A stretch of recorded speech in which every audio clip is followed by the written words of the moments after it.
you love me. I know you care. Just shout whenever, and I'll be there. You want my love, you want my heart, and we will never, ever, ever be apart. Are we an item? Girl, quit playing. We're just friends. What are you saying? Said there's another look right in my eyes.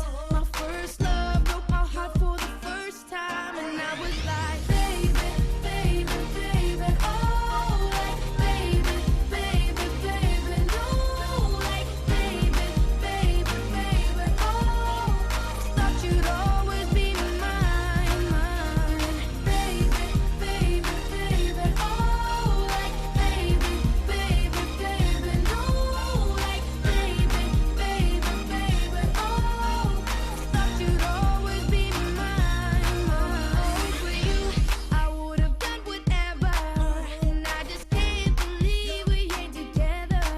And I wanna play it cool, but I'm losing you.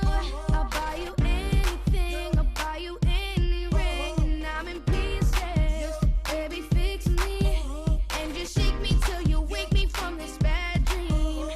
I'm going down, down, down, down, and I just can't believe my first love won't be around. And I'm like, baby, baby, baby, oh, like, baby, baby, baby, no, like, baby, baby, baby, oh, thought you'd always be mine, mine, baby, baby, baby, oh, like, baby, baby, baby, no, like, baby, baby, baby, oh, thought you'd always be mine, mine.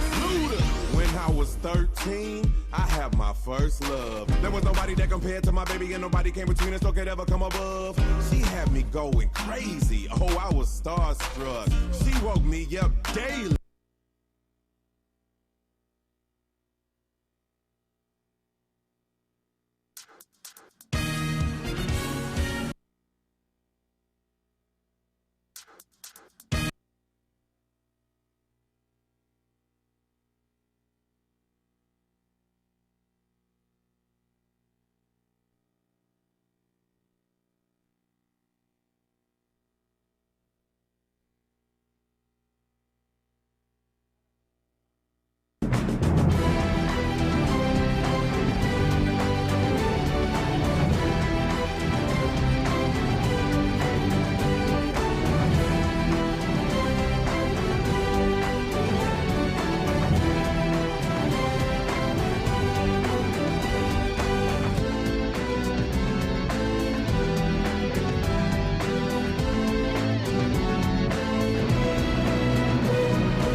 Welcome to Clydeberry Field in Arkadelphia, Arkansas for the 2016 Great American Conference Baseball Tournament. During the next 3 days, 4 teams will vie for an automatic bid into the NCAA postseason. Our coverage begins today with the 8 seed Arkansas Tech Wonder Boys and the 4 seed Henderson State Reddies, followed by 2nd seed Arkansas Monticello and the 3 seed Southeastern.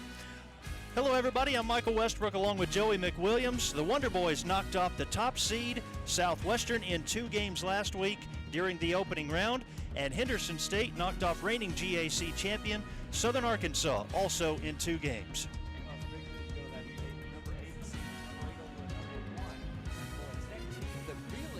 Had not been playing that well near the end of the year. The bats get going for Coach Dave Dawson, and they're able to put runs on the board, and in a big way in an elimination game for the top-seeded Southwestern Bulldogs. As Tech came in Game 1, they win the 5-3, turn around the next day on that Saturday, they found themselves down 5-2, and put 11 runs on the board in a 2-inning span and put that one away. After those opening round games, the tournament is up for grab. It's a new venue, and we'll have a new champion come Saturday here in Arkadelphia.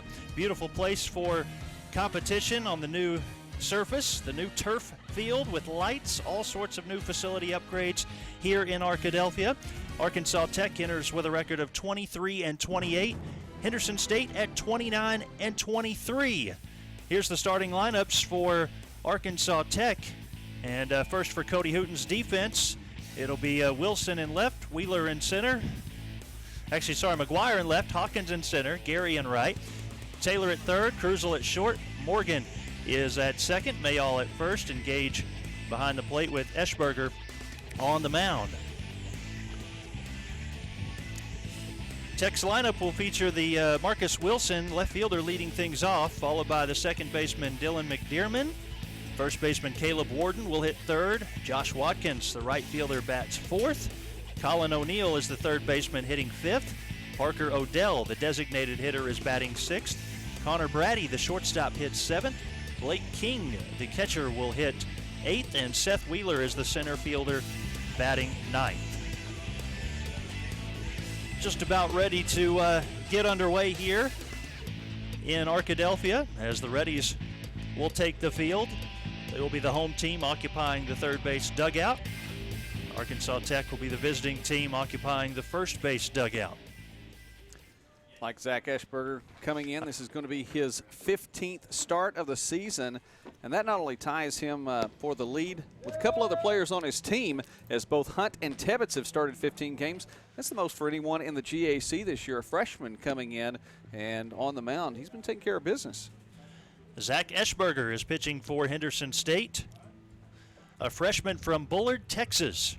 A 4.27 ERA with 7 wins and 4 losses this season in 14 appearances. He has 3 complete games. He's pitched 78 innings this year, giving up 78 hits, allowing 37 earned runs. He's walked 23 and struck out 52.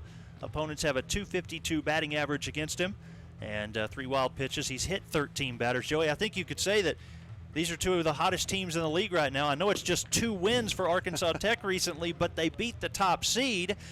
And Henderson, wow, knocking off SAU, the 4-time tournament champion. Well, actually, I talked to Coach Dawson about that, and we'll hear from him a little bit later on. But it depends on how you look at the end of the schedule when it comes to Tech. As they're being a hot team right now, of course, the 2 wins that they got against top-seeded Southwestern, a big deal, not only because it's against the top seed. They did it in Weatherford.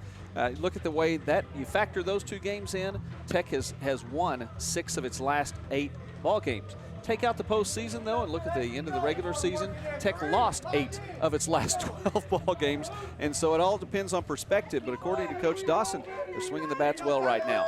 Henderson State has won 4 in a row coming in. At the end of the season, they needed some big wins over rival Ouachita in order to be in the top 4 of the bracket. They were able to take 2 of 3 from the Tigers to make that happen, including a big 9-2 win in the second game of the series. So here's Marcus Wilson, the junior from Bryant, Arkansas, leading things off for the Wonder Boys, and he'll take up high for ball 1. Wilson hitting .294 this season as the leadoff hitter for Arkansas Tech. 28 RBIs. He has 2 triples and 3 home runs. And the first strike of the contest for Eschberger, making it a 1-1 count. Everything's new here in Arkadelphia. 1-1 misses inside and low, 2 balls and a strike. It's not just the field, and I know you're going to get an opportunity to showcase that as we talk about over the weekend. New site, new venue, new format. 2-1 delivery. That is just off the plate. Makes it a 3-1 count. You even look refreshed. It's a new Thank place. you. You too. We've recovered from the long softball hours, I guess. 3-1, fouled out of play, making it a full count now at 3-2. It's 340 down the left field line, 365 to the left power alley, 390 to straightaway center, 365 to right center where the scoreboard sits. And down the right field line, it is also 340 with a 12-foot green fence around the outfield. 3-2 to the leadoff hitter, Marcus Wilson. And a comebacker that goes through the middle, just past the glove of Eschberger. And it's a leadoff single for Marcus Wilson. Wilson patient. Found just the right pitch down the middle. And able to send it right back. Quickly on base. Great piece of hitting there for Wilson. 10 of 12 stealing bases this year. He'll be a threat to watch over at first. Dylan McDermott, the second baseman, at the plate with nobody out and 1 on.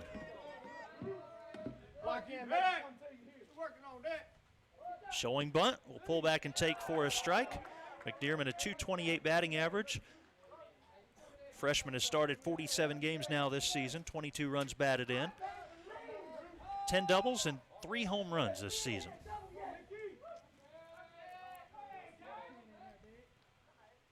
Lead off at first for Wilson, and they'll check on him. Again, McGuire in left, Hawkins in center, Gary in right field, Taylor at third base, Krusel the shortstop, Morgan at second, Mayall at first, and Gage behind the plate.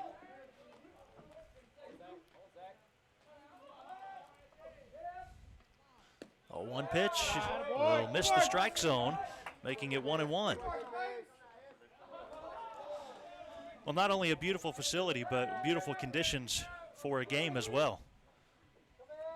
There was rain in Arkadelphia earlier, but not the case right now. Sunny outside right now. Temperature a very comfortable 75.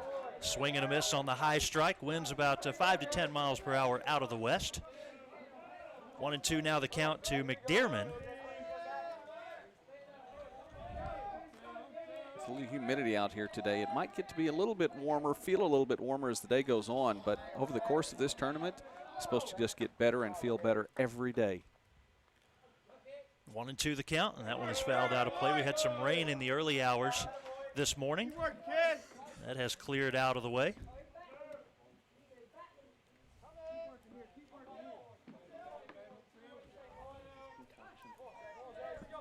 Talked about Tech being down in game 2, 6-2, but over the course of the last 4 innings, 11 runs against the pitching staff from Southwestern. Down the right field long. It's a long run for Gary, and he can't come up with it. That new wall right there that Gary just ran into is one of the other new features here. Tech trailed by 4 midway through the contest. If you're a Bulldogs fan, you think you might be able to take this to a game 3. The 6th inning, McDermott able to reach base, score a couple runs, 6-5, and in that big 7th inning, a 3-run home run from Wilson for Tech. I'll check on the runner over at first again. Keeping a close eye on Marcus Wilson. After McDermott, Caleb Warden waiting on deck.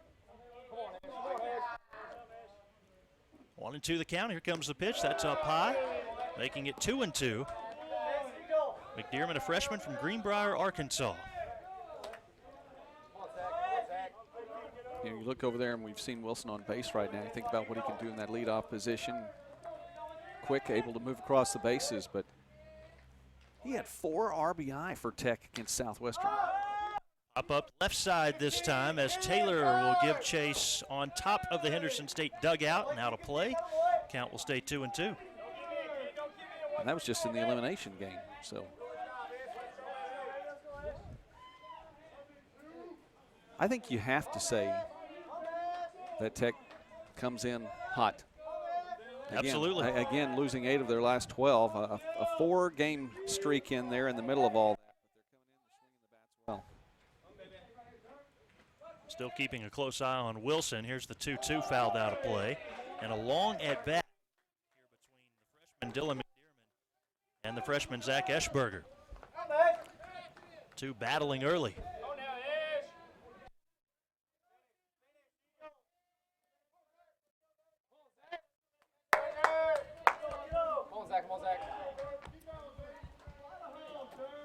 Wonder if Wilson's going to go at some point. Keeps leaning like he is, and they'll throw back to first again to check on him. He's back over the bag safely. Come on, Bird. Come on, Bird.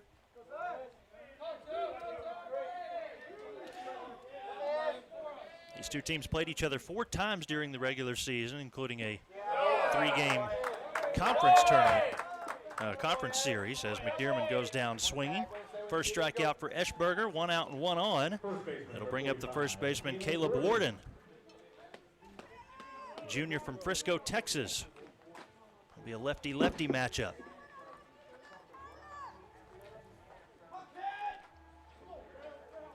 Henderson won the 3 Great American Conference regular season contest. The two teams played each other during a midweek game as well. Arkansas Tech won that one. First pitch to Warden, takes down the middle for a strike. The junior with a .330 average, 28 RBIs, 8 doubles, 5 home runs. Our 4-man umpiring crew behind the plate is Brandon Meisen. Daniel Rios is at first, Patrick Griffin, and Chris Booker also out there. Griffin at second, Booker at third.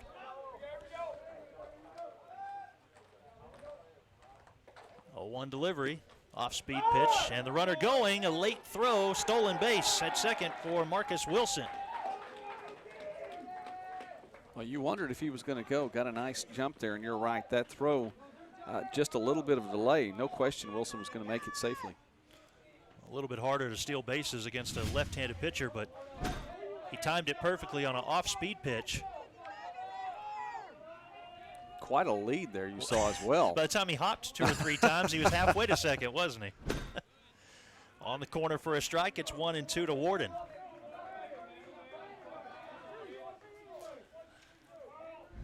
A runner in scoring position early for Arkansas Tech here in the top of the first.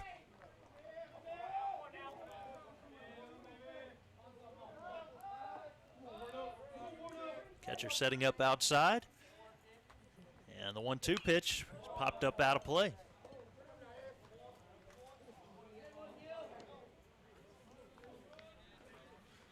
Over $6 million in facility upgrades here at Henderson State. And not all here at Clyde Berry Field. Right.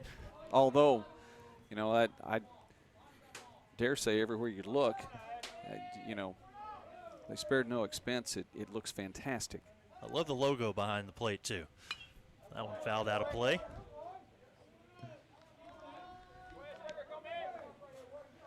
There's a good shot of it. Again, the new turf field here.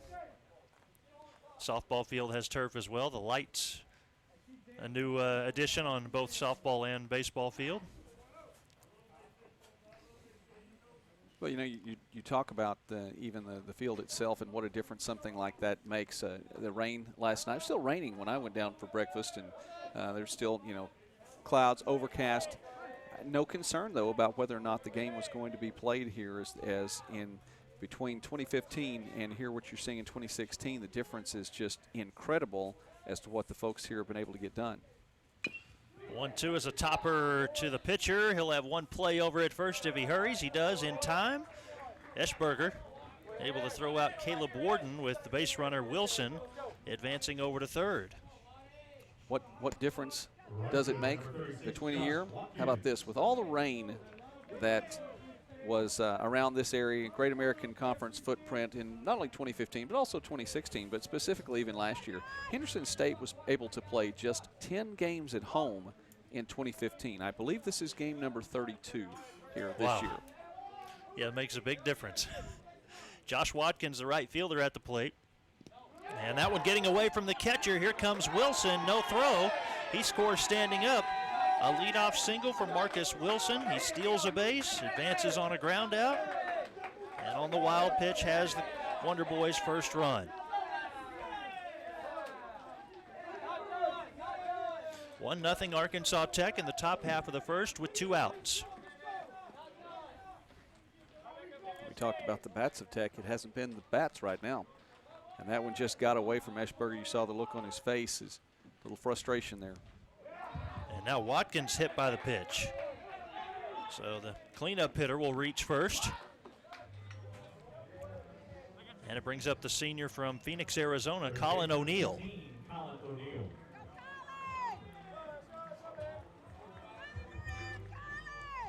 Third baseman with a .319 batting average, 21 runs batted in, 5 doubles, 1 triple.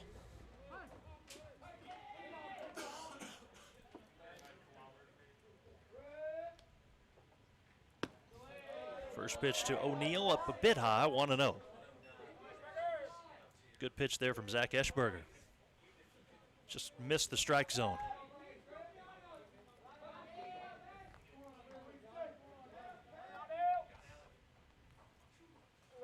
Runner going, and the throw is not quite there. Safe at second base for Josh Watkins with a stolen base.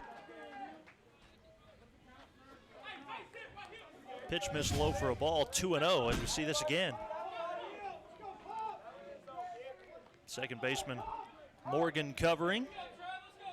Good call there at second base. Right foot, able to touch the bag before the tag. Second time here in the first inning, the Wonder Boys with a runner in scoring position. And getting that way by way of stolen base. These are 2 teams that are among the leaders in the GAC. In pulling that off, Henderson State has 68 on the season, and with these 2 right now for Tech, that's number 60 and 61. First strike to O'Neill, making it a 2-1 count. Opportunity now for O'Neill to drive another one in. Ground ball hit to the shortstop. Kurzel has it. Over to first in time for the out. The Wonder Boys get 1 run on 1 hit. No errors and 1 runner left on base after a half inning of play. Wonder Boys won. The Reddies coming to bat here in just a moment on the GAC Sports Network.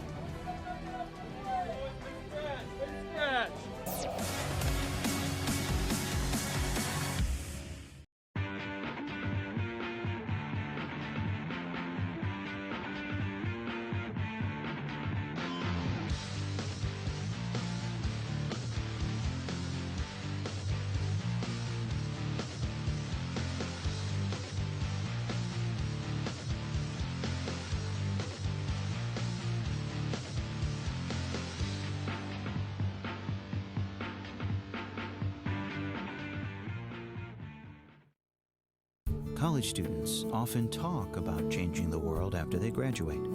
We are on a mission to do just that while still in school, applying academic excellence in our chosen areas of study in a range of undergraduate, graduate, and health science fields inspired by Christian values. Then taking those values into the world, equipped and focused on our mission to change it and ourselves for the better. Harding University.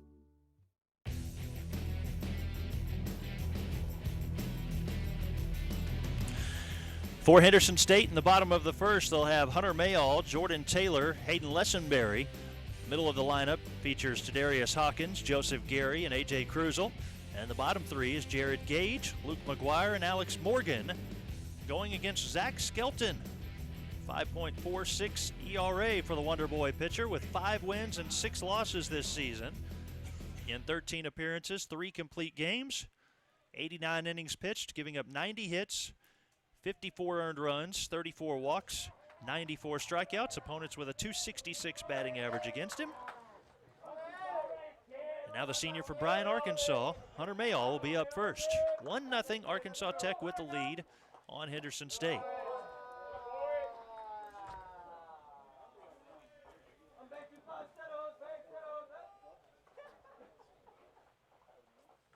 A 1-0 in there for a strike, 1-1.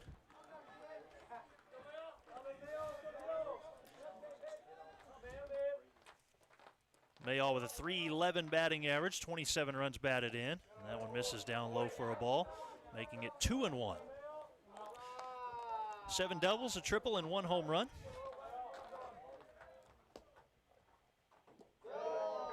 The 2-1 misses down low. 3 balls and a strike now.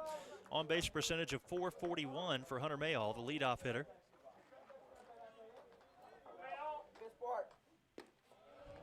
That one in there for a strike, and the count goes full. Mayall, one of 3 players in the starting lineup for Henderson State with a batting average above 300. Here comes a payoff pitch from Skelton, sent to left field. Playable. Wilson is there, makes the catch. Just had to move over about 1 step. 1 up and 1 down. Third baseman number 10, Jordan Taylor.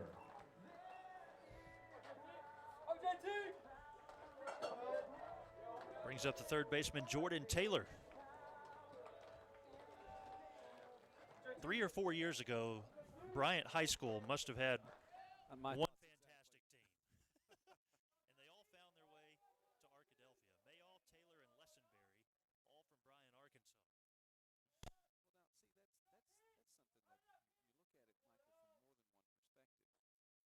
If you're able to save money on your recruiting trips, then you can spend more money elsewhere. A 3-for-1 trip. Then you get 3 for 1 right there. So you're able to get things taken care of quickly. Don't spend a lot of money on the road, and you can use that money elsewhere. And it's proven out to be something fantastic when 3 of your top 4 in your lineup come from the same school. Taylor a .307 average, 13 doubles. And here's a deep drive to right. That one is way back, and it is off the NCAA logo, off the wall. Has to hurry to get to second, sliding in. It's a 1-out double for Jordan Taylor. Put a charge into that one. 340 down the right field line. Got a nice piece of that one. Didn't get much to say on that. Good, took care of business quickly, but he's been able to get things done for Henderson State this season. And really a big part of that team also last year that made the run deep into the NCAA national tournament. Team leading 14th double this season. Next in line is Joseph Gary with 11. Here's Hayden Lessenberry batting with a runner in scoring position. The junior DH will take ball 1. On the cusp of that 300 average, hitting .299. 28 runs batted in, 6 doubles, and 3 home runs for Lessenberry. We'll see the 1-0 pitch go low, making it 2-0. Well, at .299, you talk about just being right there on the cusp of 300. A little bit better than that, though, in the last 20 games, batting .429. 25 of 54. It's a nice little clip. That'll work. And again, the right time to do it. When you start looking at these numbers like this, and I'm not going to go NCAA selection committee or anything like that, which I know we'll have a chance to talk about regional rankings as we go along through the weekend.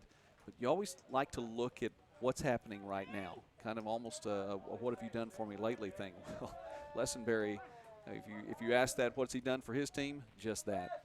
It's pretty good.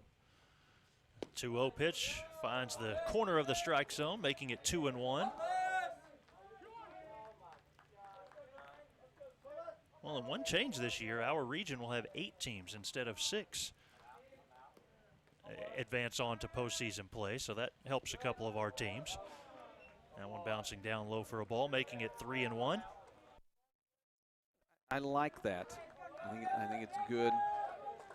I like the fact that the conference tournament as well was an 8-team format this year. You know, we're seeing just the Final Four here this weekend in Arkadelphia, but you know, you can have too many. You can go over and above and beyond and just include everyone, and it just be too much. But I think in both cases, I think it's a proper amount. NCAA increasing the number from 48 to 56 this year. So the region that consists of the Great American Conference, the MIAA, and the Northern Sun benefiting from that, being able to add 2 teams.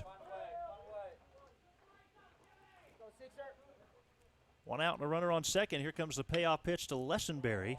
Chops that one foul, and they'll do it again.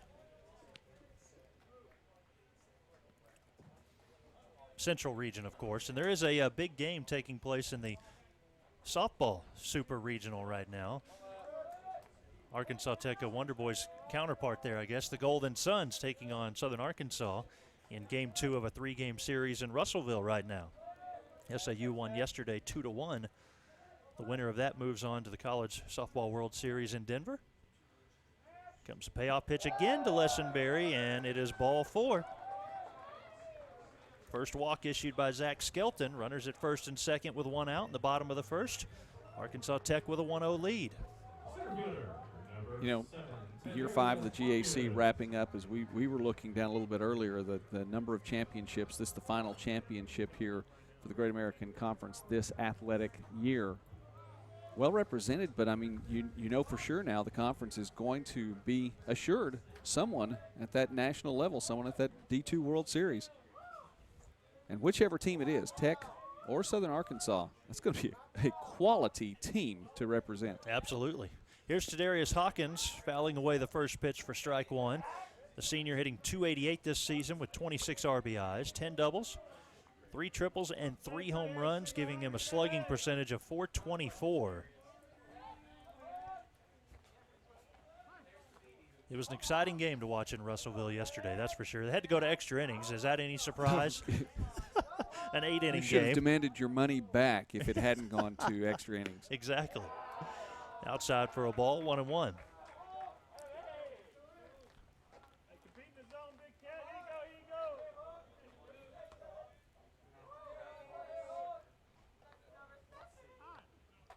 Well, Hawkins had a good tournament last year, back in 2015.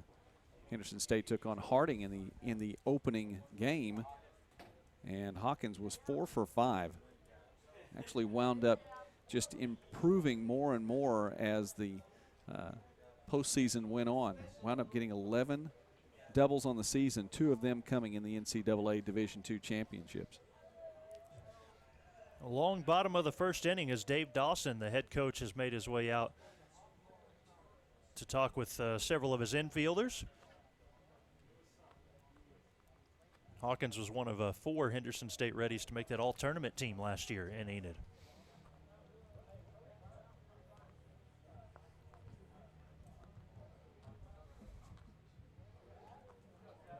Dawson in his 7th season as the head coach of Arkansas Tech. Try to settle Zach Skelton down just a bit after a fly out to left started the inning, a double and then a walk. First and second for Henderson State. Hawkins is at the plate with a 1-1 count. Hawkins, a senior from Commerce, Texas. And he'll foul that one back as well. A ball and 2 strikes now. Well, you know, there's some folks at A&M Commerce that are disappointed he got away. Absolutely.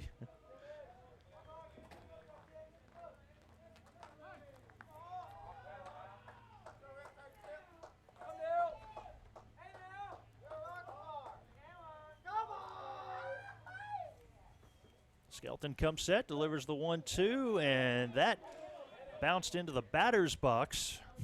King able to keep it in front of him enough. The runners, I don't think, knew where it was either. They stayed put. Well, that was the issue. Nobody seemed to know where it was, and it looked like it landed just right there on the stripe, and so tough to distinguish between where it is. White on white right there, and couldn't make that color distinction. But you're right, the biggest thing is that King was able to keep it in front of him, not let it get back there. Taylor at second and Lessenberry over at first. Hawkins trying to move him around. 2-2, popped up out of play.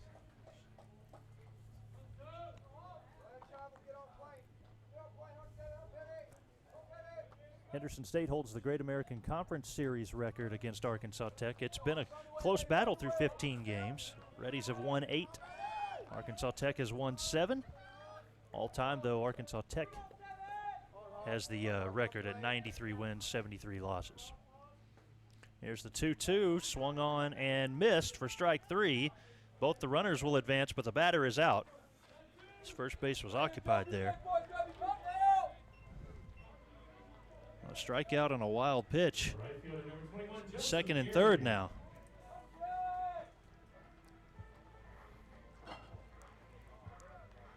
I think for both these pitchers, just trying to get things in control here in the first inning. Wild pitch able to score a run back in the top of the first, and now runners advance here, so Just get some of this opening day, opening game jitters out of the way.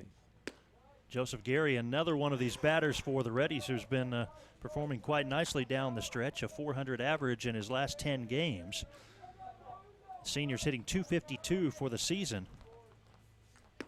Right fielder out of Rowlett, Texas, has a 2-0 count. 17 RBIs, 11 doubles, and 1 home run. Both runners in scoring position for the Reddies. That one's a strike, 2-1.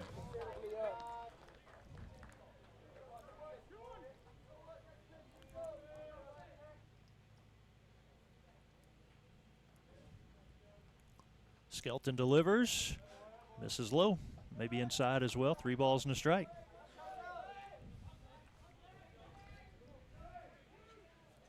I was looking through his bio. He has 3 siblings, including one named Kingston. Wow. I used to pastor in Kingston, so that's why that stands out to me. That's a cool name. He's going to take that. His siblings are going to cheer him on first base now after taking that ball. A.J. Cruzel at the plate with the bases loaded for the Reddies. They trail Arkansas Tech 1-0. Bottom of the first inning. Cruzel, a senior from Cincinnati, Ohio. 6th batter of the inning. There's been a double and 2 walks. Mixed in with a fly out and a strikeout. On the corner for strike 1. It's 0-1 to Cruzel. Oh, he wanted that one. Take a piece of that, see if they can even this up here. Ground ball on the right side, foul. It's 0-2. Cruzel hitting .277 with 29 RBIs, 10 doubles, 2 home runs, and 5 triples.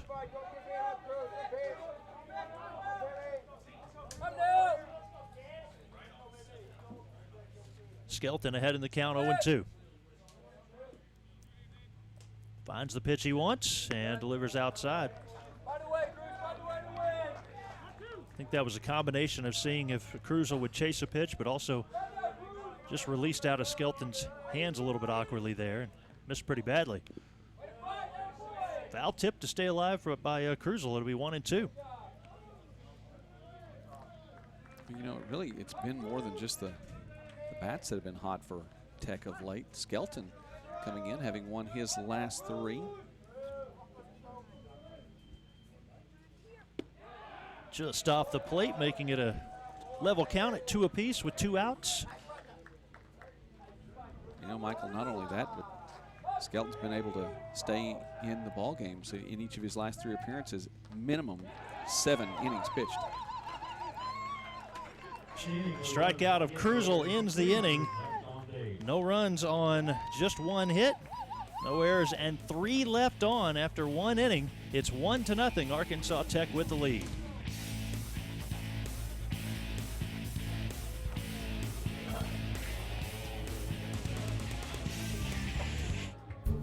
We explore dozens of complex subjects, but sometimes the world sees college students as being the same, lumps us together. That's okay, because the world may underestimate what we can do as strong, responsible, highly trained, and confident Christian professionals. And isn't that what the world needs? Qualities taught one-on-one and valued by us all in a place of faith, learning, and living. Harding University. What makes Henderson a better choice in education? Is it the campus or the buildings? Is it class size or professors with PhDs? Is it the cost, the value? What is it about Henderson? It's me. A strong educational foundation from Henderson put Richard Jacobs on the road to becoming a doctor. Today, he's at the forefront of pediatric research and care. Henderson prepares today's students for tomorrow because what counts is what you become. Henderson State University.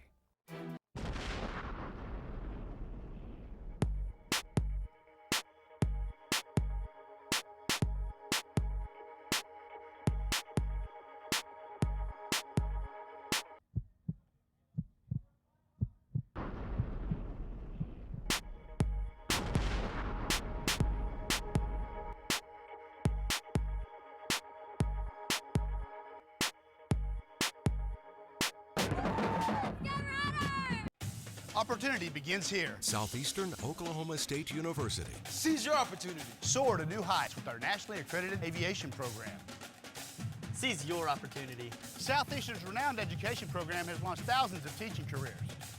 Seize your opportunity. From occupational safety, health, and business to behavioral and natural sciences. Seize your opportunity.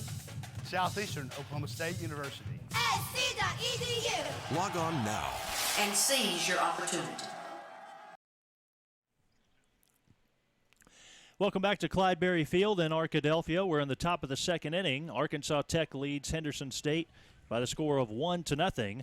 Parker Odell, Connor Brady, and Blake King to hit in the inning for the Wonder Boys.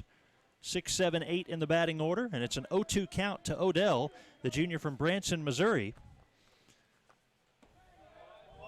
As Zach Eschberger goes back to work for his second inning of work now. Odell hitting .271 with 15 runs batted in, 6 doubles, and 1 home run. Ground ball down the line. That is past a diving Jordan Taylor at third and into left. A big turn at first. And the brakes put on for Parker Odell as he heads back to first with a leadoff single. I don't think he wanted to test McGuire. He looked like it for a moment, then put the brakes on quickly. McGuire with a nice arm out there. Tech started the first inning with a leadoff single. Wilson was able to come around and score. Jared Gage, the catcher, out to talk to Eschberger for just a moment. These two teams played each other on February the 26th and 27th in Great American Conference play. It was the second conference series of the year. The Reddies had taken 2 of 3 from Harding in their first conference series and then took all 3 from Arkansas Tech. The first game was 6-5. Henderson scored 3 runs in the bottom of the first inning of that game to kind of set the tone. Connor Brady at the plate. The shortstop trying to bunt, fouls it back for strike 1. A sophomore from Plano, Texas. Well, that goes back a little ways. That was the first home series for the conference, first GAC play for Henderson State. Breaking in the field in front of these fans and showing, hey, this is what we can do in conference play as well. Just off the plate up high, 1-1. The numbers for Brady, .265 average. He has 9 RBIs, 1 double. Is his only extra base hit in 35 hits this season. Yes, and you want some drama? It was a walk-off walk. Reddies led 5-2 before Arkansas Tech was able to score 2 in the 8th and 1 in the 9th. Reddy's pitching actually had 3 walks and 2 wild pitches in that 9th inning, but then Allen Hall came to the plate with the bases loaded in the 10th. Got the RBI walk to give Henderson the 6-5 win. Bunt attempt goes to the third baseman. Taylor fields over to first in time for the out. A sac bunt for Connor Brady. Advances Parker Odell to second base.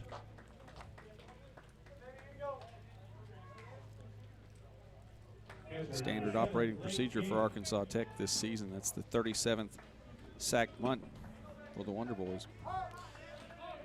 Dave Dawson, the head coach for Arkansas Tech in his 7th season, ended last year with 199 wins.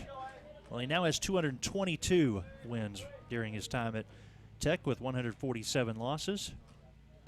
Big swing and a miss that time from Blake King, the catcher, a sophomore from Phoenix, Arizona.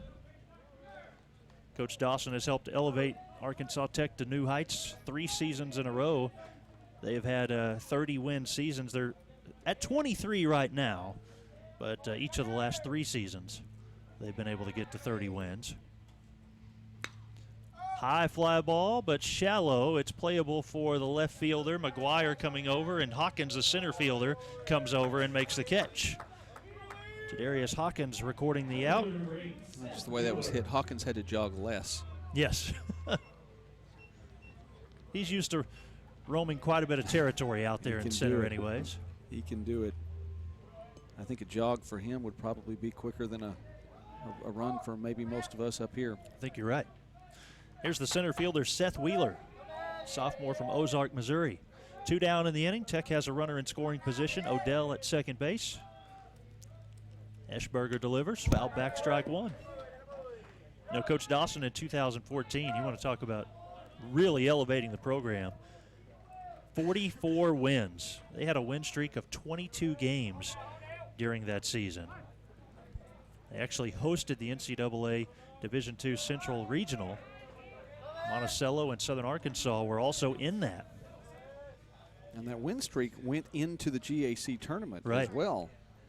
And they wound up falling actually in the GAC tournament. That's where things, you know, you wondered, were they going to be able to host that regional? It was thought of as possibly a done deal coming in with the 22 wins, and then Tech went 1-2 during tournament play, and it may have been a little touch and go there. I think the folks in Tech felt comfortable they were going to get to host that regional. Wheeler swinging away, making it a ball and 2 strikes. Minnesota State Mankato ended up winning that regional.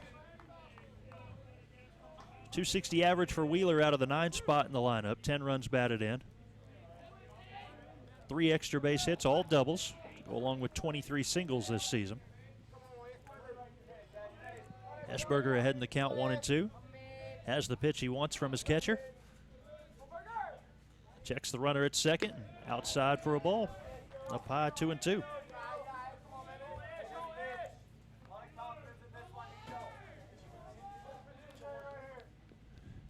know, that first game of the series, when these two teams played each other, if a walk-off walk wasn't enough, Hawkins actually led off the 10th inning with a double. Stole third base. He's sitting at third base. Here's one hit to right, and it will bounce in front of Joseph Gary. Big turn at third, but the runner will hold. Seth Wheeler out of the 9 spot in the lineup comes through with a base hit. It advances Odell to third. Runners on the corners for the Wonder Boys with 2 outs, and it turns it back over to the top of the lineup and Marcus Wilson. But check this out, Joey. After Hawkins was at third base, he ended up getting thrown out at third on a bunt attempt that was missed by his teammate Alex Morgan. The wild inning continued. It saw a runner thrown out at third. You had a hit batter, an infield single, and a batter reaching on catcher interference. And then, of course, the walk that ended the game. They say in baseball you see something new every day, right? Exactly.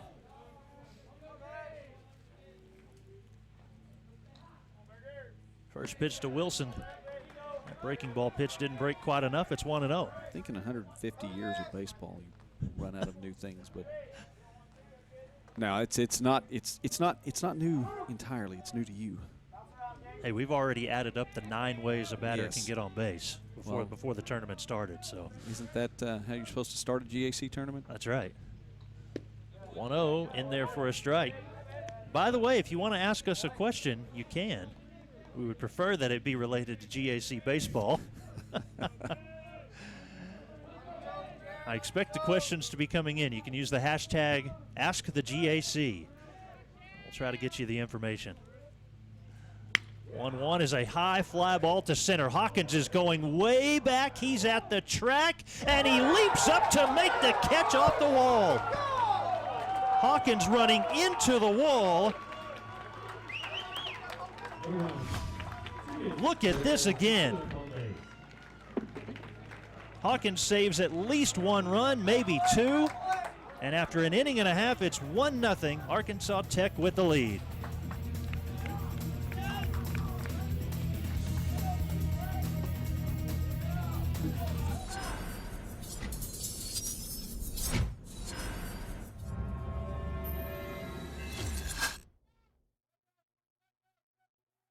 College is my time to find myself and start my future. That's why I chose SWASU. Going up.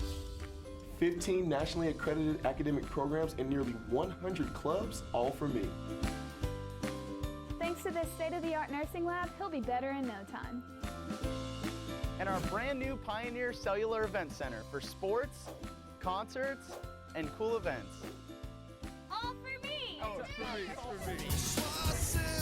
The focus is you. At the University of Arkansas at Monticello, yes you can. For me, that means getting the degree I need for the life and career I want.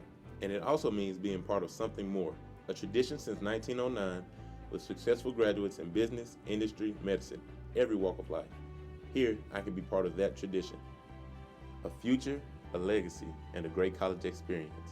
It all comes together here at UAM. At the University of Arkansas at Monticello, yes, you can.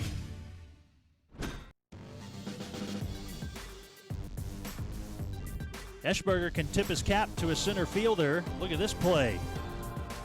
Into the wall for Tadarius Hawkins, saving at least one run. In the bottom of the second, Arkansas Tech leads 1-0 against Henderson. Jared Gage up first. Tough play at second for McDearman, going a long way, able to field and throw out Gage for the first out. I don't know, the jump there, I think he saved 2 runs. And we talked about the amount of field that he can cover. It is incredible. I'd say he put in a little more effort on that one than he did that earlier out in the inning. Yeah. 1 up and 1 down here, and Luke McGuire at the plate fouls it out of play. It's the bottom 3 in the lineup for the Reddies. After McGuire will be Alex Morgan. 0-1 is outside for a ball, 1-1. On game 2 of that regular season series, it was a 6-3 Henderson State win. The Reddies were able to use a 3-run 7th inning in order to rally to beat the Wonder Boys. That was one of those team effort type of games. Krusel able to get a couple of base hits. Jared Gage able to create some offense. Chris Hunt was able to work himself out of a few jams along the way. Tech actually loading up the bases in that game in the 4th inning. Line drive to left will fall in front of Marcus Wilson. And the senior from Texarkana has a base hit with 1 out. Second baseman, number 8, Alex Morgan. Here's Alex Morgan, sophomore from Little Rock. 216. I'm sorry, you were just talking about McGuire. It's just interesting to see someone, as he's leading off there, hitting from the 8-hole, the best batting average on his team. Yeah. 337 mark. First one in for Morgan, a strike. Morgan with 7 runs batted in, 3 doubles.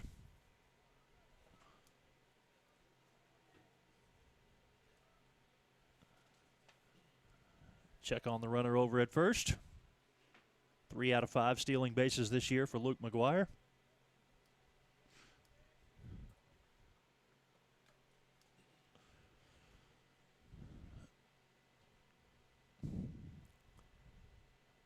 Oh, 1 to Morgan, fastball that misses low, 1-1. In the third game of that conference series, it was a 4-3 victory for Henderson State. They scored 3 runs in the bottom of the 7th inning in order to take the victory. Arkansas Tech actually was leading 3-1. Runner going, and they'll go to second and get the lead runner back to first, not in time. Well, McGuire was running on the play. It ended up being a very close play at second, but McGuire eliminated, and Morgan reaches on the fielder's choice. There's 2 down in the inning. Nice pitch over to second. Thought McGuire might have it on a little hit run there. And we take another look here. Can't see McGuire has the good jump almost there. Pretty good job by Morgan just to beat that one out, even with the throw from second.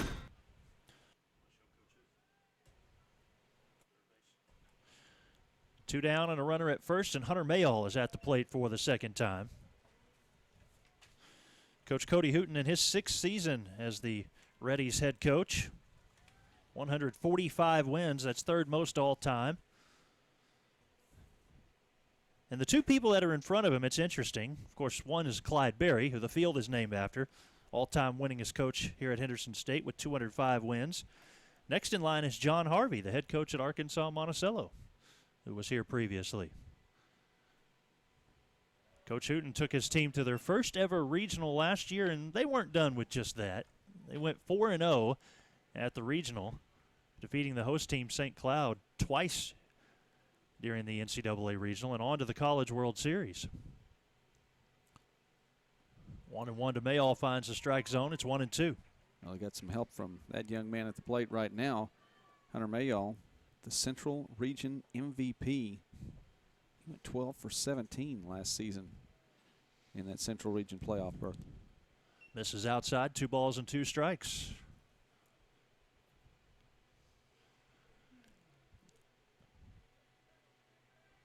Henderson defeated Angelo State twice at the College World Series in Cary, North Carolina. Their 2 losses to Tampa and Catawba, the 2 teams that played in the national championship game.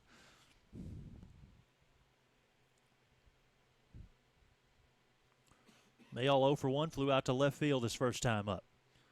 2-2 pitch is up high, and the count goes full with 2 outs. And a runner at first. Arkansas Tech leading 1-0 here in the bottom of the second.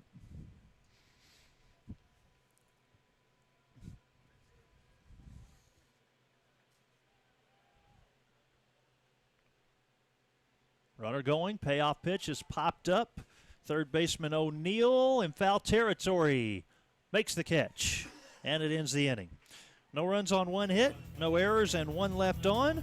After 2 complete, Arkansas Tech with the lead on Henderson State 1-0 on the GAC Sports Network.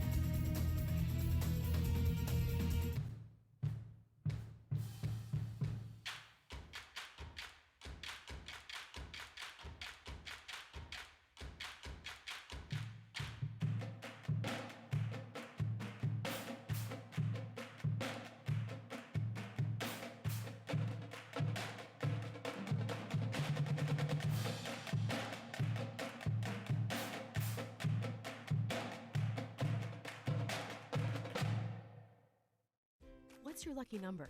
7, 13. How about 3, 6, and $5.99? The $5.99 meal deal is here at Subway restaurants, and it's your lucky day. Pick from 3 different 6-inch subs with chips and a drink for just $5.99 at Subway restaurants. Think of the options: 3 different subs, your choice of chips, and your favorite 21-ounce drink. All for just $5.99. Make $5.99 your new favorite number with the $5.99 meal deal. Only at Subway.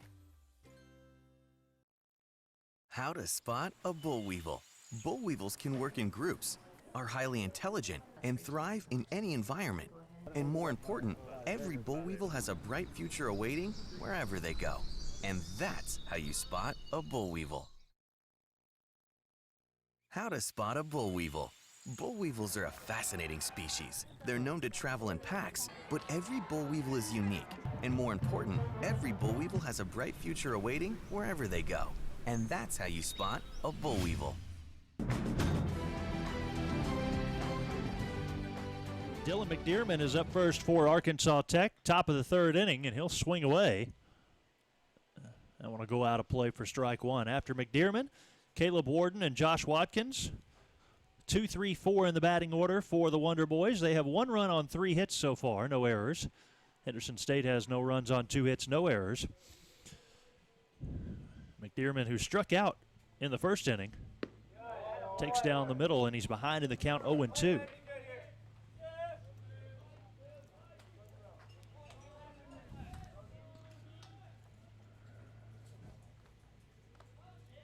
Freshman from Greenbrier. Off-speed pitch, line to left. That's a base hit. It falls in front of Luke McGuire. A leadoff single for Dylan McDearman. Waited long enough on that breaking ball pitch. Was able to poke it into left. And McDearman has his first hit of this contest. It brings up Caleb Warden, and boy, Warden has had a great regular season so far against Henderson State. He registered 6 hits and 14 at-bats for a .429 batting average. Also had a slugging percentage of .571. First pitch swinging, it hit into left center field. Hawkins will give way this time to McGuire to let him make the catch. And there's 1 out with 1 on, and it'll bring up Josh Watkins. Well, he couldn't get that one to fall, but one of the things about Tech for Coach Dawson, he said that they were going to have to get the bats going. And I asked him, do you feel like you're a hot team right now? And he hesitated maybe for a moment, but I think he does, recognize they are playing well right now. Yeah, after last weekend, I thought the guys played pretty well. So I guess you could say we feel good about our chances. It's been a rough season, numbers-wise with the way we played and the wins and everything, and where we finished. We didn't really reach our expectations in the regular season, but it's a new season now, so we're hoping we can get rolling. And part of the audio there at the beginning too is it was just a little bit quiet. Was the fact that he said, "Yeah, the bats are going," and that's something that's put them where they are right now. 4 hits already. Here's a hit from Watkins, but it's caught.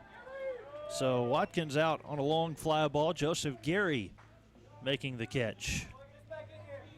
Coach Dawson also went on to say that they were going to need that. As a matter of fact, his words were they need some lucky hits. They need to get some to fall. And so far, one hit here in the inning, two of them that did not fall. And they just can't make any mistakes against a team like Henderson State, especially playing right here at Clydeberry Field. 4 hits in the game so far, and Tech has had a leadoff single to start each of their innings of play. That's McDearman at first base, and on the first pitch swinging, Colin O'Neill to the shortstop. Cruzel to Morgan, the short route for the out. It's a leadoff single, but nothing more for Arkansas Tech. No runs, 1 hit with 1 left on. We're heading to the bottom of the 3rd here on the GAC Sports Network.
College students often talk about changing the world after they graduate. We are on a mission to do just that while still in school, applying academic excellence in our chosen areas of study in a range of undergraduate, graduate, and health science fields inspired by Christian values. Then taking those values into the world, equipped and focused on our mission to change it and ourselves for the better. Harding University.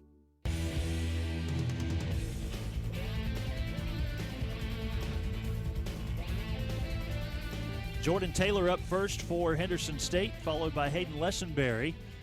And also Tadarius Hawkins. It's 2-3-4 in the batting order for the Reddies. They find themselves down by 1 here in the bottom of the 3rd inning. 1 run on 4 hits so far for Arkansas Tech. No runs on 2 hits for the Reddies. One of those 2 hits was off the bat of Jordan Taylor. He had a double back in the 1st inning. Third baseman, a junior from Bryant, Arkansas. Ball and 2 strikes. That is 14th double of the season, but this is a slow ground ball hit to Caleb Warden, the first baseman, who will take it 3 unassisted for the first out, and it will bring up Hayden Lessenberry. Henderson State trailing 1-0 right now with 1 down here in the bottom of the 3rd, and for Coach Hooten, you know, his team, he knows that he has a solid team here. Had a lot of pieces in place from last year's team that made the run. And he said that experience really was a big deal in getting them to where they are right now. Oh, absolutely. Just the atmosphere all year of a confidence level that, you know, we at one point we were like 11-16. Our guys never panicked. They knew what they were capable of. They knew what it took to get going. And then once the last few weeks of the season, I mean, you could tell they were ramping up to something and knew how to win this time of year. And that's a big deal. I mean, you know, if we talked about they're open to the GAC conference schedule 5-1, but 11-19 overall or 11-16 overall, that's something that maybe a different team might look and be a little shaken at that point of the season. This team knew how to get things going to put themselves in this position right now.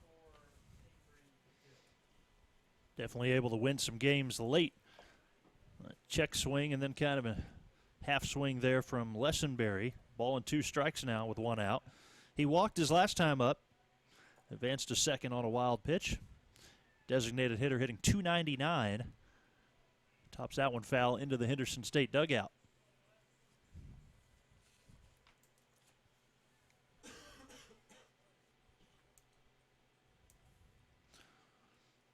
Henderson State can record their 30th win of the season, sitting at 29-23 right now. That one getting away from the catcher, and a high throw to first. Safe at first base will be Hayden Lessenberry after striking out. And, Michael, that's why we go over the 9 different ways that a runner can reach first base or player can reach first base before the tournament starts. Because you're going to get to see maybe all 9 here in the first game. We should keep up with that. We should see. Let's see. We've had a single. We've had a walk. We've now had the strike 3 wild pitch reach first base. We've had a fielder's choice, so we're almost halfway home. I think so. Here's Tadarius Hawkins. And Hawkins on the first pitch. Ropes one to right. That's a base hit. Rounding second is Lessenberry, heading to third. And Hawkins is at second with a stand-up double. His 11th double this season. And Henderson State, for the second time, has runners at second and third in this game. Right fielder number 21, Joseph Gary. It's the third base hit of the game. Take another look at that. Hawkins didn't wait around on it, got an early swing and pulled it right. There was no stopping him at first. It's easily in there for the stand-up double.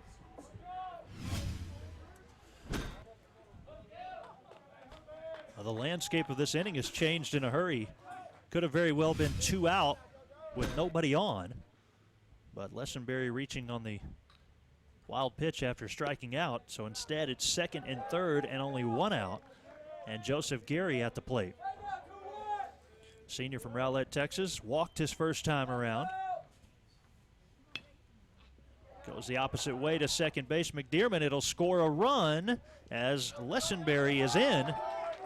Gary is out on the 4-3 putout, but he'll get an RBI out of the deal. Henderson State is on the board in the bottom of the third. We're tied at 1. Number 12, GAC. It also advances Hawkins to third base with 2 outs. And A.J. Cruzel at the plate. That's why you never give up on a play. Shortstop will take the first one low for ball 1. Cruzel 0 for 1, struck out to end the first inning. You know, it doesn't matter what it is, and we've actually seen this, I think, even on a national scale recently. I know it's a different sport, but you look even to the NBA playoffs. Into that Game 5 the other night, Oklahoma City Thunder and San Antonio Spurs, clearly a foul. Russell Westbrook keeps on playing. Winds up getting the game-winning shot. Down the left field line, it's a foul ball. Wilson gave as much effort as he could, but couldn't quite catch up to it. So, you know, in essence, it's the same situation right here. The officials admitted they missed the call there on that one. Yes, they did, and they did. I think anyone watching the game would see there was a missed they call. saw that. But to the credit of Westbrook, he just kept playing, just kept running, and so, you know, even on a third strike, drop ball, run it out, and you wind up. Eventually, there was a run scored out of that just now. 1-2, ground ball off of a couple of hops. Warden will field at first and take it himself. Inning started 3 unassisted. It ends 3 unassisted, but a run comes across in the middle of that. 1 run on 1 hit with 1 left on, and after 3 complete, it's a 1-1 game here on the GAC Sports Network. We explore dozens of complex subjects, but sometimes the world sees college students as being the same, lumps us together. That's okay, because the world may underestimate what we can do as strong, responsible, highly trained, and confident Christian professionals. And isn't that what the world needs? Qualities taught one-on-one and valued by us all in a place of faith, learning, and living. Harding University. What makes Henderson a better choice in education? Is it the campus or the buildings? Is it class size or professors with PhDs? Is it the cost, the value? What is it about Henderson? It's me. A strong educational foundation from Henderson put Richard Jacobs on the road to becoming a doctor. Today, he's at the forefront of pediatric research and care. Henderson prepares today's students for tomorrow, because what counts is what you become. Henderson State University.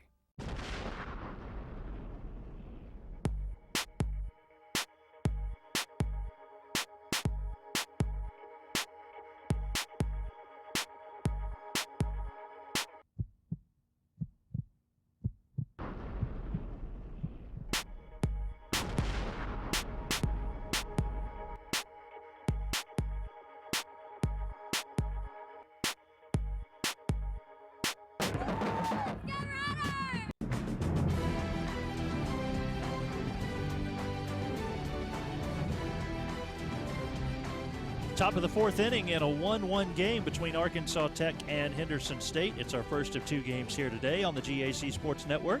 And to take you through the middle innings, here's my broadcast partner, Joey McWilliams.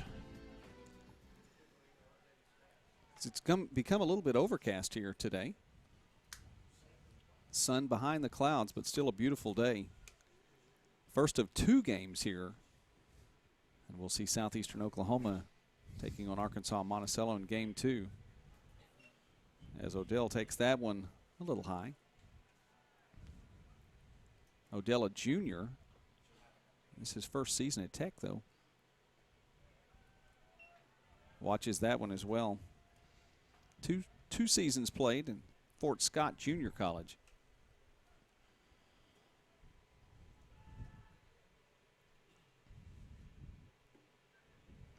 And took that one for a strike.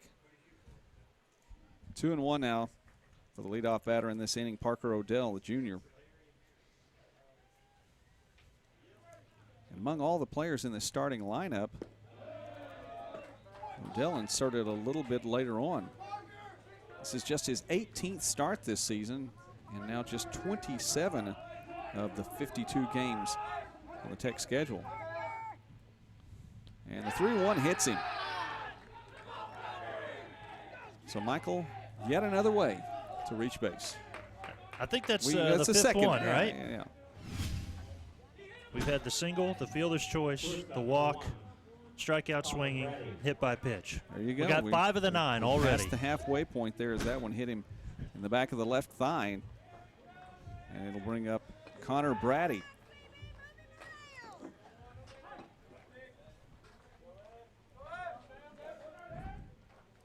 And Brady showing bunt. It's also the 4th inning in a row that Arkansas Tech has had their leadoff batter reach base. Previous 3 innings, it was 3 singles. Well, we talked about that too. For Arkansas Tech, they can play the small ball as well as any team in the conference. Get that leadoff on and advance. That one swung at high. It's going to be shallow right field, and it'll be taken by Alex Morgan. So 1 down here in the top of the 4th. I was just about to say there was Brady wasn't fooling anybody. He was showing bunt the whole time, but he actually did try to fool us. Tried to go ahead and swing away instead. Didn't work out for him that time. Now Blake King, the catcher, flew out to center field in his first at bat. 0 for 1 on the afternoon.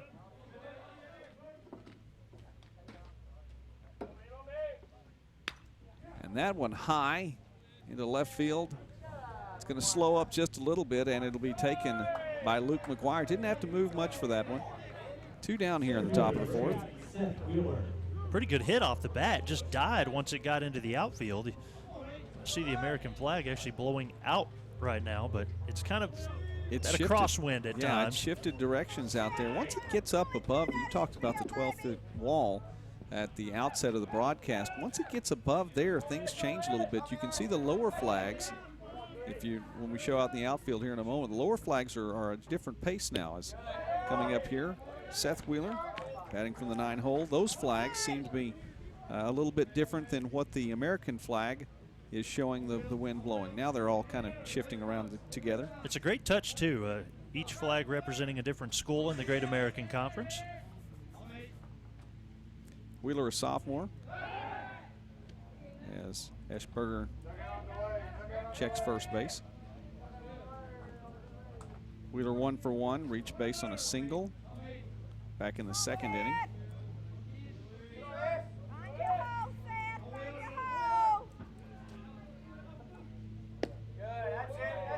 And 1-1 now the count as Wheeler takes that one.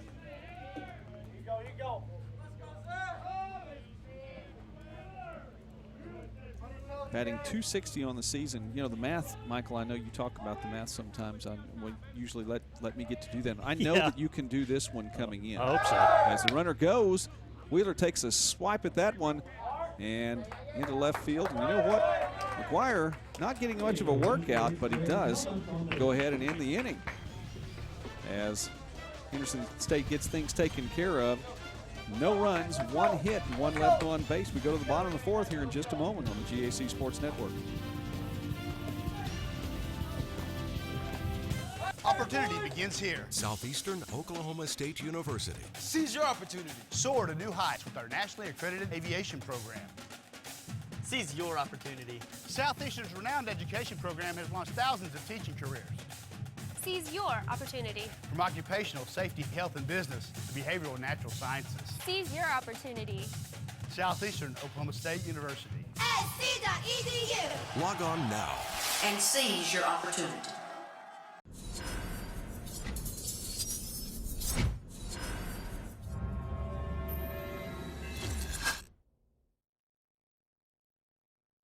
College is my time to find myself and start my future. That's why I chose SWASU. Going up.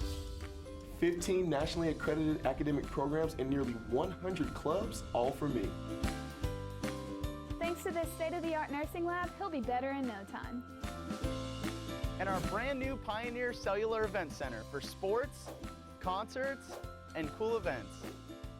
All for me! Oh, it's for me, it's for me. The focus is you. At the University of Arkansas at Monticello, yes you can. For me, that means getting the degree I need for the life and career I want. And it also means being part of something more, a tradition since 1909 with successful graduates in business, industry, medicine, every walk of life. Here, I can be part of that tradition. A future, a legacy, and a great college experience. It all comes together here at UAM. At the University of Arkansas at Monticello, yes you can. Back here at Clydeberry Field, 1-all the score here, bottom of the 4th, as Jared Gage, the catcher, watches the 0-2 just go a little bit outside. Now 1-2. And Gage, 190 batting average on the season, lowest among all those in the starting lineup. Watch the strike, dropped and thrown to first as Gage is retired, and that'll bring up Luke McGuire. See, we're just trying to make sure everybody reaches base in the 9 different ways one time. We don't want it to happen multiple times throughout the game. McGuire with a single back in the 2nd. Responsible for 2 of the balls caught there in left field. I was going to say, Michael, really quickly going back to Tech, Seth Wheeler, you don't get to work with the numbers like this as often like that. He's batting .260 coming into the game, 26 hits out of 100 at bats. I know you could do the math on that one. Yes, yeah, that would I could handle that. I think. In fact, it's right here in front of me, so don't even have to. 26 into 100. That's an easy one percentage-wise. Swing at that one, and also not playable foul. 1-2 the count now for McGuire.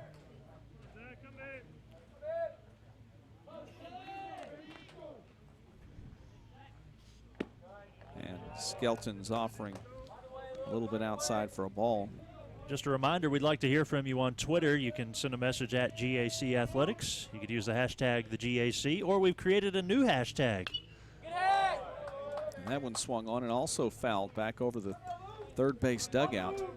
Ask the GAC. The whole conference? Yes. All right. Yeah, just you and me. Okay. Swing at that one and pulls it down into the Tech dugout.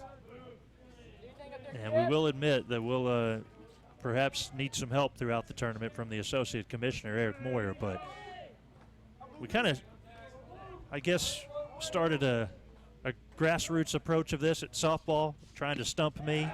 Swing and a miss there. And that's the 2nd out of the inning as McGuire will take a seat and bring up Alex Morgan, batting in the 9 hole. Sophomore, 216 on the season. As you were mentioning, Michael. Well, I have to say, I thought I fared pretty well at the softball tournament with the trivia questions, so we want to see how well we can do in the baseball questions. McGuire takes that, Morgan takes that one for a ball. Morgan reached base by way of thrown out a fielder's choice in the 2nd inning. 2 outs here, bottom of the 4th, this tie contest. Again, game 1 of the day as the sun's starting to come back out here in Arkadelphia. And a good swing of that one, lines that one through, grounder into left field. And with 2 down here in the bottom of the second, Alex Morgan will reach base.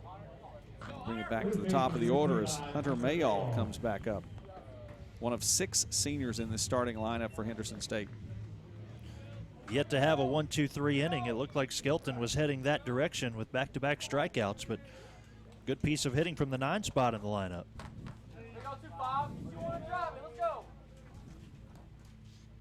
Mayall, first pitch, swings at that one into left field. It's going to be chased down, and it will be caught to end the inning.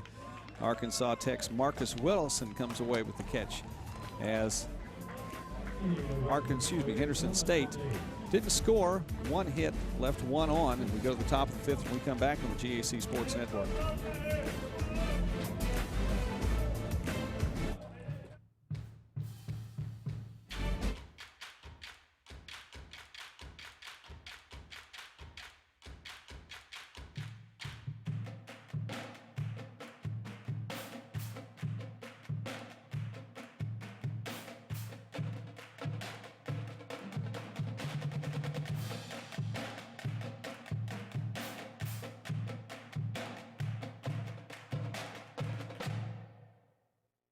What's your lucky number? 7, 13. How about 3, 6, and $5.99? The $5.99 meal deal is here at Subway restaurants, and it's your lucky day. Pick from 3 different 6-inch subs with chips and a drink for just $5.99 at Subway restaurants. Think of the options: 3 different subs, your choice of chips, and your favorite 21-ounce drink. All for just $5.99. Make $5.99 your new favorite number with the $5.99 meal deal. Only at Subway.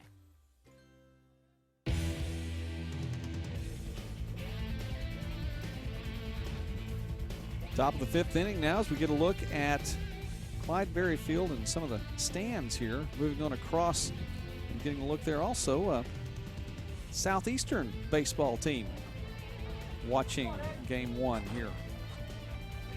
Now I want to do a half inning from right out there among the crowd. But trust me, I'd rather be in here the rest of the time because there's an air conditioning unit just put in place yesterday here in the press box.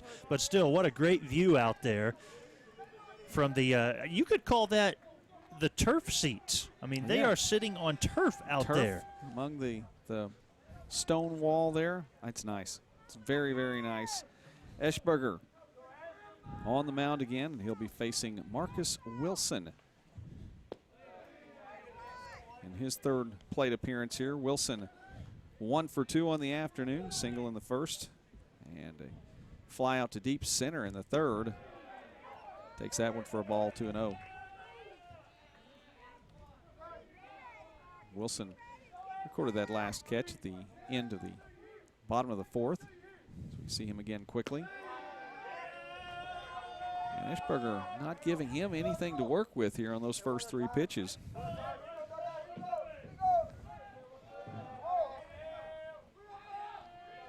See what he takes here on the 4th.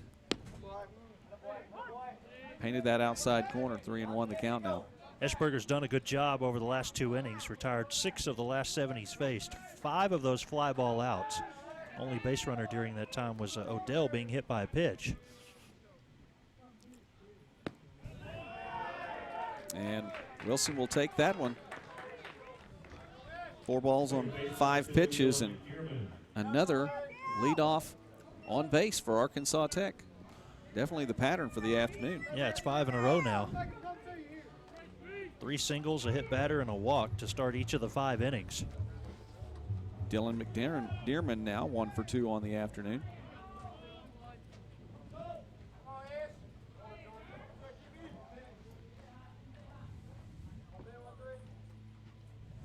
And shows bunt, and that one goes foul. Just over to Taylor. This is the point in the game where the Wonder Boys got the bats going against Southwestern. 12 of their 13 runs occurred in innings 5 through 9, including 11 runs over the last 4 innings. And well, you talk about the thrill of victory and the agony of defeat. Both teams out in Weatherford saw that last week. An explosion of offense from Arkansas Tech to win 13-6. They had already won the first game 5-3. Well, and we're seeing the thrill of victory, the team that achieved that, tied up in this one 1-1. And McDearman The 0-1. Eschberger looks over to first. And the throw. Just a little bit of a toss. Nothing intense. As Wilson not showing much lead there. Although he doesn't seem to need too much.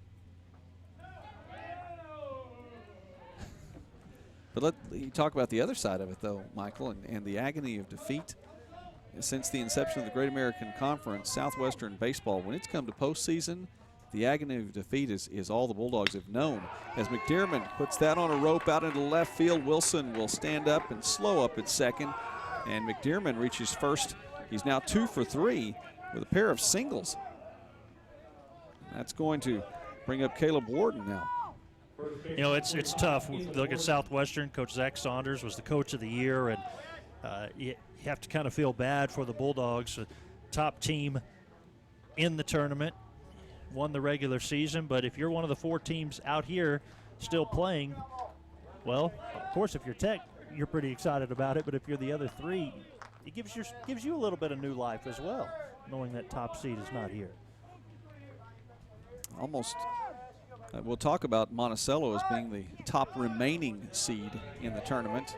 And so I think at this point, probably then the Weevils have the targets on their backs as Warden takes that one for a ball.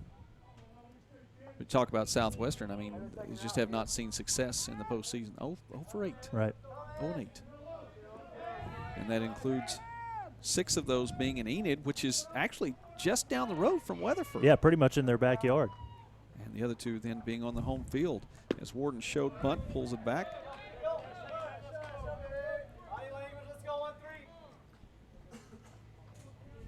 Well, a big part of that was the guy standing at second base, as you alluded to at the top of the broadcast, Marcus Wilson. I mean, he went 3 for 6, had 4 runs batted in. He scored 4 runs. And keep in mind, if it's not for Tadarius Hawkins, he's probably 2 for 2 in this game. Exactly. And that one down the middle for a strike. 2-1 the count now to Caleb Warden.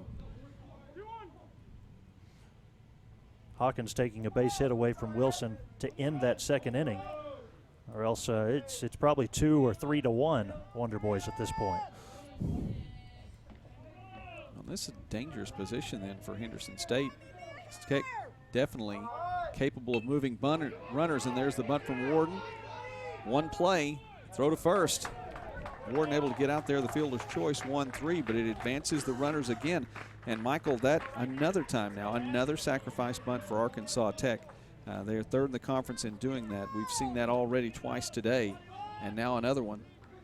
And give Eschberger a lot of credit there, because that ball was a long way from his fielding position. He was almost at the third base foul line. And a good dig at first base as well to make sure they got the out.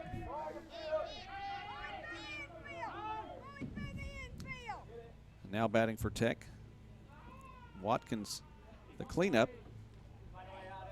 Josh Watkins on the day. He's 0 for 1. He did reach base, hit by a pitch. A couple of those. I thought we limited that to 1, Michael. Yeah. Did not get the memo. Exactly. And runners in scoring position as Watkins swings at that one high. It's going to be shallow in left field, but chased down by McGuire. And here's the throw as coming in and safe at home. This run scored by Marcus Wilson. The tag and the run, and wow. He tested McGuire's arm, and he came away passing that test. We look at this again. Well, I like the decision here from Wilson to go, because the runner is trailing down the foul line, has to square himself up and make a throw. It was a good throw from McGuire, but sliding in under the tag was Marcus Wilson. You're right. It was a solid throw. Gage had to catch it at about 2.5 feet off the ground, and Wilson was able to get underneath it. So now Colin O'Neill, first pitch, swings at that one, and looked like it may have caught the barrel of the bat. Easily caught by Alex Morgan. But a run has scored. Another hit as well, and 2 left on base here. We go now to the bottom of the 5th. Arkansas Tech up 2-1 here on the GAC Sports Network.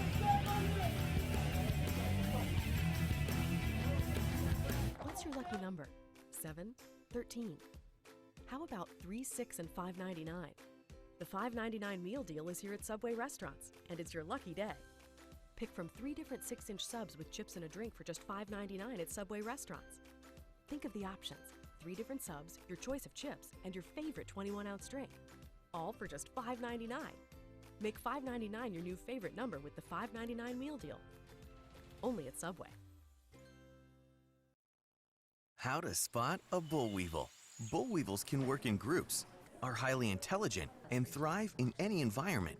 And more important, every boll weevil has a bright future awaiting wherever they go. And that's how you spot a boll weevil.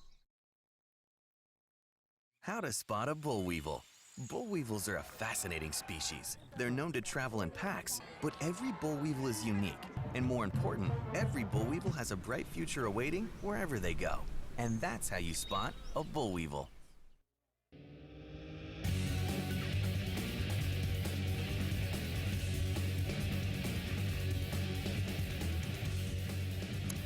Bottom of the 5th now as the coming up to bat for Henderson State. It's going to be Taylor, Lessenberry, and Hawkins. Jordan Taylor, 1 for 2 on the day, has a double.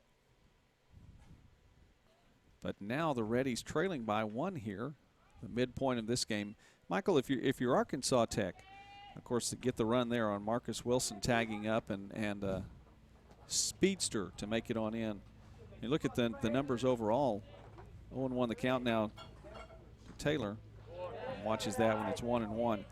Look at the numbers through the season. Tech, middle of the road, middle of the pack, batting average 274. That's 6th.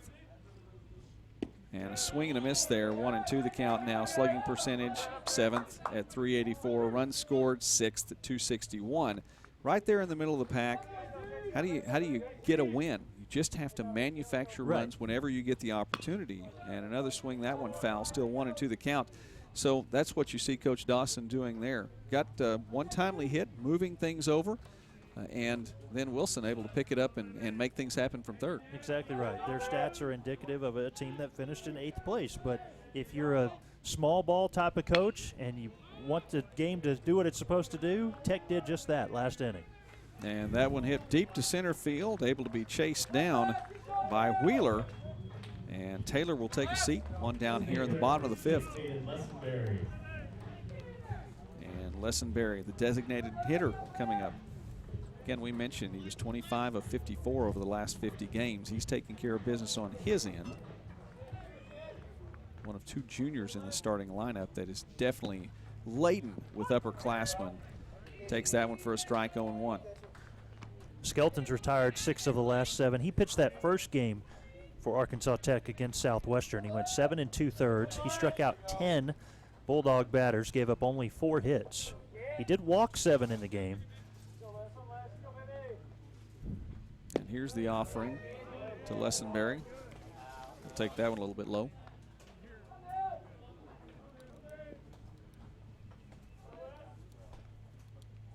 And watches that one go through for a strike. 1-2 now the count. With Skelton 5-6 on the season, Michael, we also mentioned the fact that, he's won his last 3 appearances. And a swing at that one will take that foul and out of play. Coach Dawson was talking about the bats being hot for his Wonder Boys as the season has progressed to this point. You have to talk about the pitching maybe doing well as well for Skelton. You're starting a pitcher that's 5-6 on the season coming in. You look at that initially and think, that's a challenging record, but he's won his last 3 and made it into at least the 7th inning in each of those 3 contests as well, including 1 complete game win. That one outside, 2-2. Yeah, and I think on the other side of things, you have a young pitching staff for Henderson State. Of course, Eschberger starting this one, a freshman. Wonder how they'll do in the postseason. Hit to third base. Nice throw across, and Lessenberry will be retired on the 5-3. Center fielder number 7, Tavarius Hawkins. It's a good throw from O'Neal.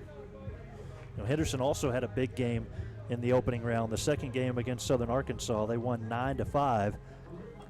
Didn't put up 13 runs like Arkansas Tech did, but he scored 9 on the Mule Riders to go ahead and clinch the series. That's a pretty good day.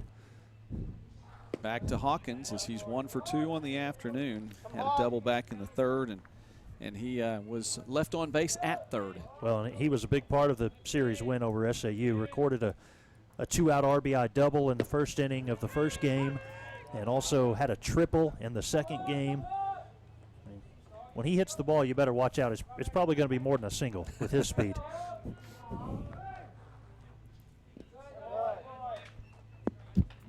Another ball, 2-1 the count now. Well, 53 hits. Of those 53, 10 doubles, 3 triples, 3 home runs, 16 of those for extra bases. Quick math on there, a little bit better than the third. Slightly better than the third. I'm going to say 34%. Okay. I don't know if anybody up here is checking you, so we're going to go with it. Oh, I'm sorry. I was just told 11 doubles now, if you count the one today. Yeah, sure. I'm dealing with numbers coming in, though. You were doing pre-game percentages. Right back to second base, and Hawkins is going to be thrown out. And 3 up, 3 down. First time we've seen that. Into the 5th inning now as we head to the top of the 6th. No runs on no hits, nobody left on. And Arkansas Tech still on top. 2-1 here on the GAC Sports Network.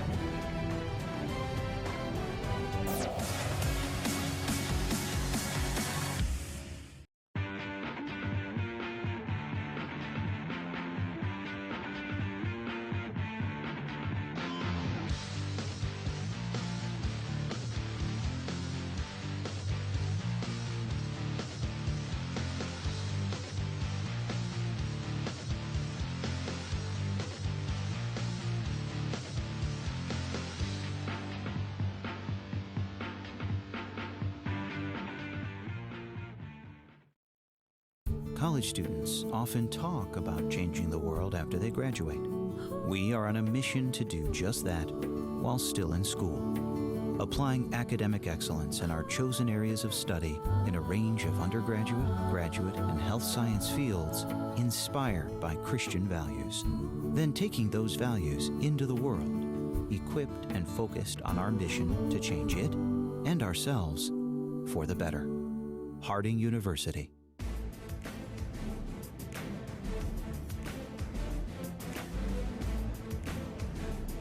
Eschberger back on the mound for Henderson State. A pretty good contest here in Game 1. Arkansas Tech up 2-1 here as we are Game 1 of the second round of the GAC tournament here. Campus of Henderson State University, Clyde-Berry Field. And Parker Odell will come back to the plate for Arkansas Tech. He's the designated hitter, and he's 1 for 1 on the afternoon. He's reached base both times with a single, and he was hit by a pitch back in the 4th inning. Hasn't been able to cross the plate yet, though. Left on third back in the 2nd inning after the single. But if everything holds to form so far, he's going to reach base again. Why, Michael? Because he's the first batter of the inning. There you go. 5 times in a row for Arkansas Tech. And he's done it twice. Started the 2nd and started the 4th that way.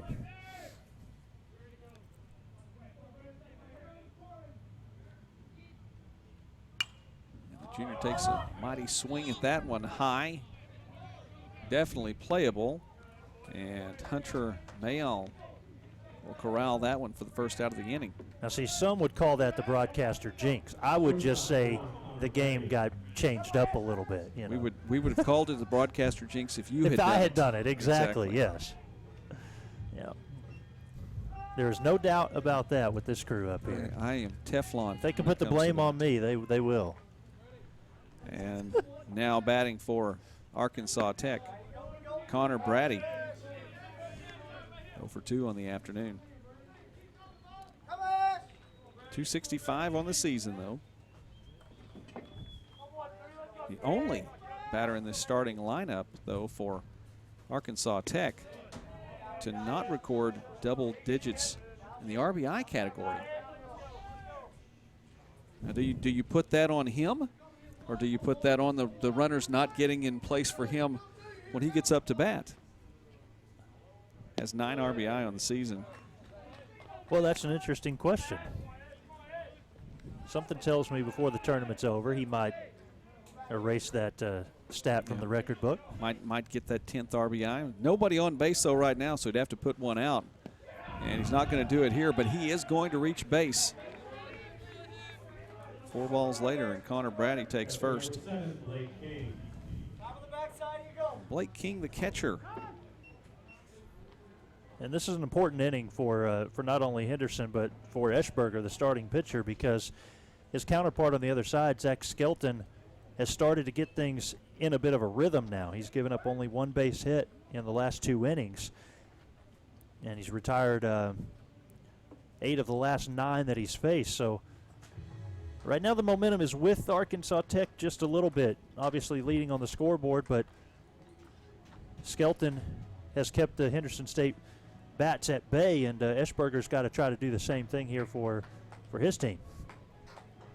Eschberger does a pretty good job. Opponent's batting average against Eschberger when he has runners on base, just .268. As King again coming up, and conversations going on both on the mound, and you see Arkansas Tech having one just past third base. I'll say walks will come back to hurt you. Well, in the 5th inning, Eschberger led off the inning by walking Wilson. That run did score. I imagine Coach Hooten is sitting there saying, look, the next 2 up are the bottom 2 in the lineup. Don't walk anybody else. Well, and we do know Wilson has not only speed but power. So you would definitely not want to get him back up and around with runners in scoring position, runners on base, period. As King is up. Hit one to center field. Fly out to the center fielder back in the 2nd inning. And a fly out to the left fielder back in the 4th.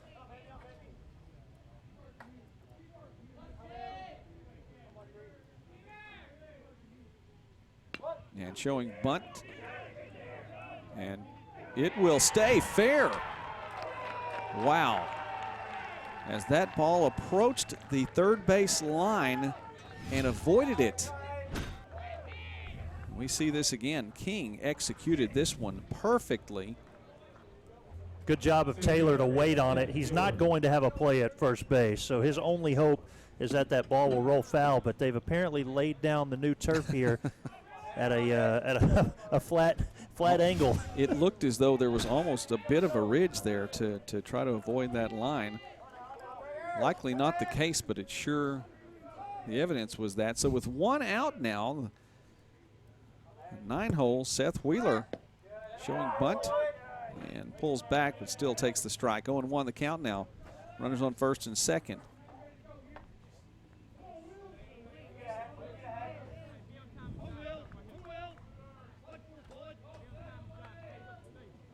Wheeler 1 for 2 on the day. And a single back in the 2nd inning. And swings at that one. The cut, I don't think that's playable. It is not.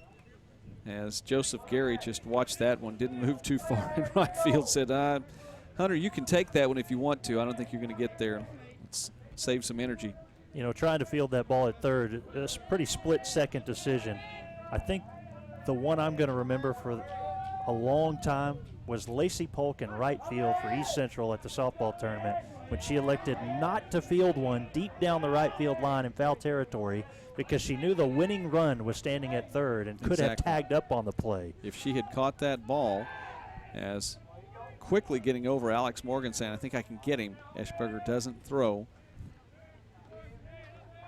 And again, we'll look at Wheeler. I agree with you. That was such a heads-up play. That was a softball tournament 2 weeks ago.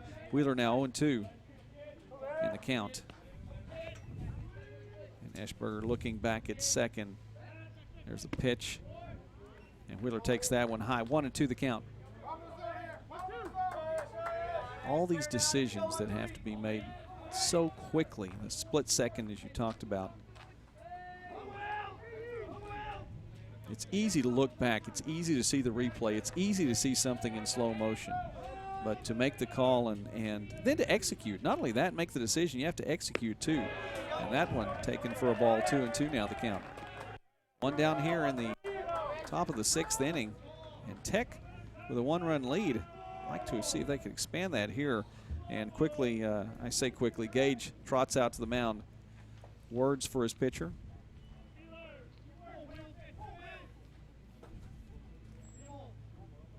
Chris Pretty is warming up in the bullpen for Henderson State. He's a freshman from Terrell, Texas. Another freshman. Now the future is now as we're in the postseason. There's no question, but the future is also bright for Henderson State. And there's 2-2 swung on high. It's going to stay near the infield. And the infield fly rule will take effect. Yep. And and that's why you call it right there. The second base umpire, Patrick Griffin, making the call because Alex Morgan was going to let that ball bounce in front of him. Runners, of course, have to stay at the bag with less than 2 outs, and he was going to try to get a double play out of the deal. So there's another way to not reach base. There you go. As Wheeler hits that one high. So now back to the top of the order here for Arkansas Tech with 2 down, Marcus Wilson.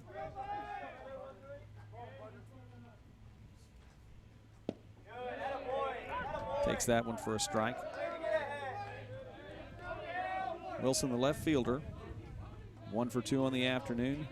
Back in the 5th inning, though, did reach base with that walk. And, Michael, you talked about that a little bit earlier, and that, at this point, is the leading run. Wilson takes another strike. 0-2, 2 down.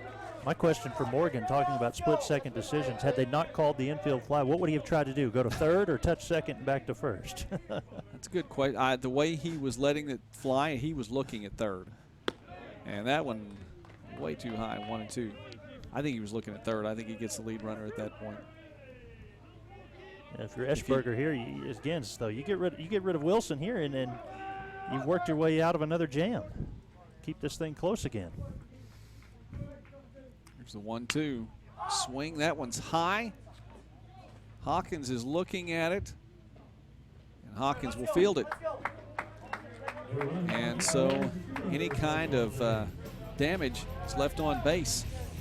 Another hit for Arkansas Tech. No one scores. 2 left on here. We go to the bottom of the 6th inning.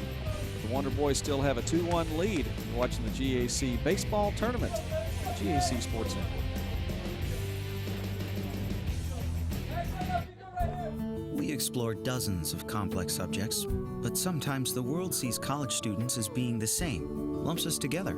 That's okay, because the world may underestimate what we can do as strong, responsible, highly trained, and confident Christian professionals. And isn't that what the world needs?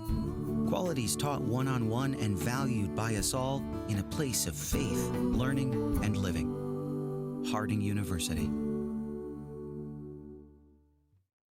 What makes Henderson a better choice in education? Is it the campus or the buildings? Is it class size or professors with PhDs? Is it the cost, the value? What is it about Henderson? It's me. A strong educational foundation from Henderson put Richard Jacobs on the road to becoming a doctor. Today, he's at the forefront of pediatric research and care. Henderson prepares today's students for tomorrow, because what counts is what you become. Henderson State University.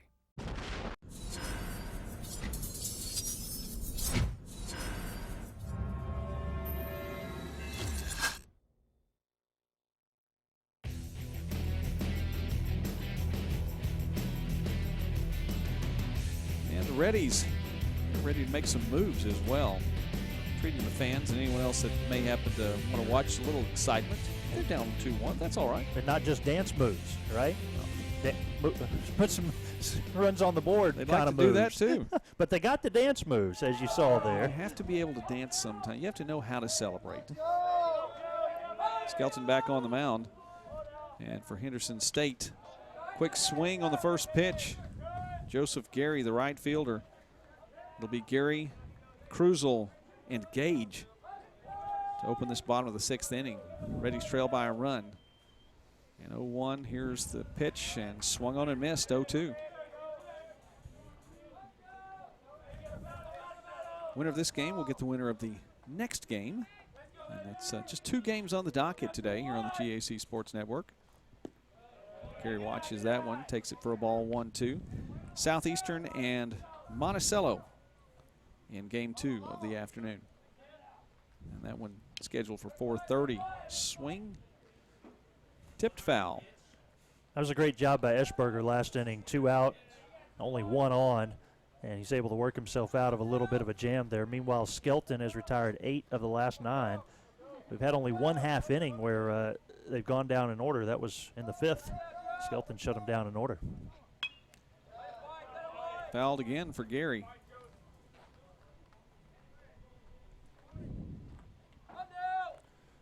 Skelton's eclipsed the 100 pitch mark, Joey. It's actually what I was looking for. And Gary watches that one, takes it for a strike. And a little bit of confusion. Should he run? Should he not? Did the home plate ump say he was out anyway? They're going to go ahead and play this out one way or the other. And the throw from King over to first base and put out for Warden just in case, but it still will go down as a strikeout. Third time in the game we've had to see the put out completed at first base. And the home plate umpire giving the punch out call there, but the catcher King dropped the ball, so they complete the play down at first. Krusel 0-2 in the afternoon. 0 for 2, and we see him again now. Had a strikeout back in the first inning.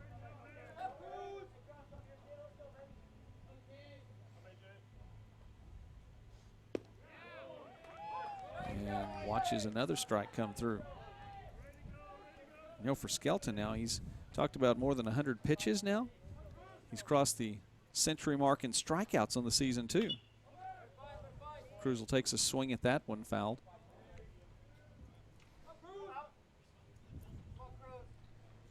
That's a 6th one today. 0-2 the count. 1 down here in the bottom of the 6th. Swing at that one high. It's likely not playable. Except for Taylor Kendrick. I'm taking a dive for that one. Part of the GAC camera crew here, and what a fantastic job the Sports Network crew does. We're getting the 2 thumbs up from him. Okay, he thinks he could have. Yeah, he says he could have got that one. Could have gotten that one. Okay. Yeah. There's no doubt. He didn't want to abandon his duty though at the camera because, I mean, you know, he's kind a team of important. player. Yeah. Well, and again, we have been informed that, and I'm sure that the camera crew has as well, but we've even been informed, even in the booth, that the cameras are more important than we are. Yes, absolutely. So yes, you got to take care of that. Still 0-2 the count. And that one just misses the outside corner, 1-2. Our owner had the opportunity to, get an insurance policy on our voices or the cameras. He chose the cameras. Yeah, no doubt. Yeah. Krusel takes another ball, 2-2 the count.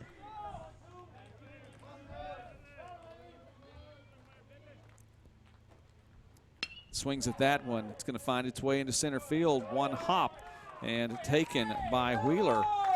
Quickly back in. Great job by Krusel then to work that one through after the foul ball's there. And he's going to make his way to first base. Bringing it up, Jared Gage. One of 5 consecutive seniors in this lineup, batting one right after another from Hawkins, Gary, Krusel, Gage, and McGuire. Gage batting 190 coming in. I like the play there of Seth Wheeler. It doesn't risk too much. I guess he could have made a diving effort at that one, but boy, if it gets by him in a 1-run game, that's definitely not what you want. Just play it on the hop and let Skelton go back to work. Yeah, it was safe. And now Wheeler shading to right.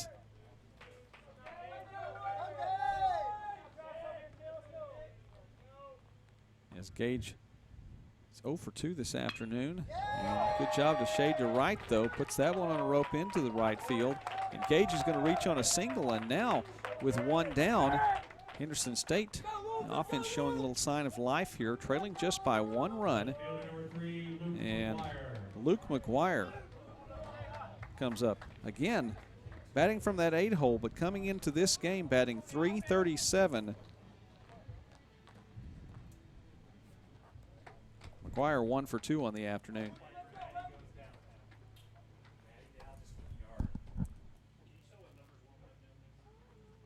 Little conversation going on now out at the mound. Skelton in to the 6th inning. Pitch 5 1/3 here. Just a little conversation right now. And we do have activity in the Arkansas Tech bullpen.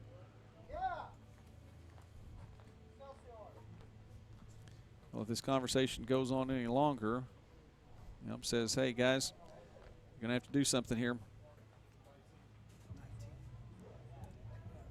John Beck is warming up. Well, I don't know if this is going to be the tournament of freshmen, but it's a freshman warming up in the bullpen for Arkansas Tech. Out of St. Vincent, Arkansas. Well, we talked about lots of seniors out there in the white uniforms right now. Swing at that one. It's going to bounce to second, fielded there, and one down, make that 2 down now here in the bottom of the second, but the runners do advance and now in scoring position as Alex Morgan comes up. You know, I think John Beck was destined to be a Wonder Boy. He went to Wonderview High School, so there you go. Alex Morgan singled back in the 4th. Single right here. Score a run and tie this one up. And that one fielded, one hop, the throw to first in time. And Skelton is able to get out of one again, as there were one hit, no runs, 2 left on base here. Bottom of the 6th now, and we will head to the top of the 7th. Henderson State still trails here 2-1 to Arkansas Tech. Back in a moment with GAC Sports Network.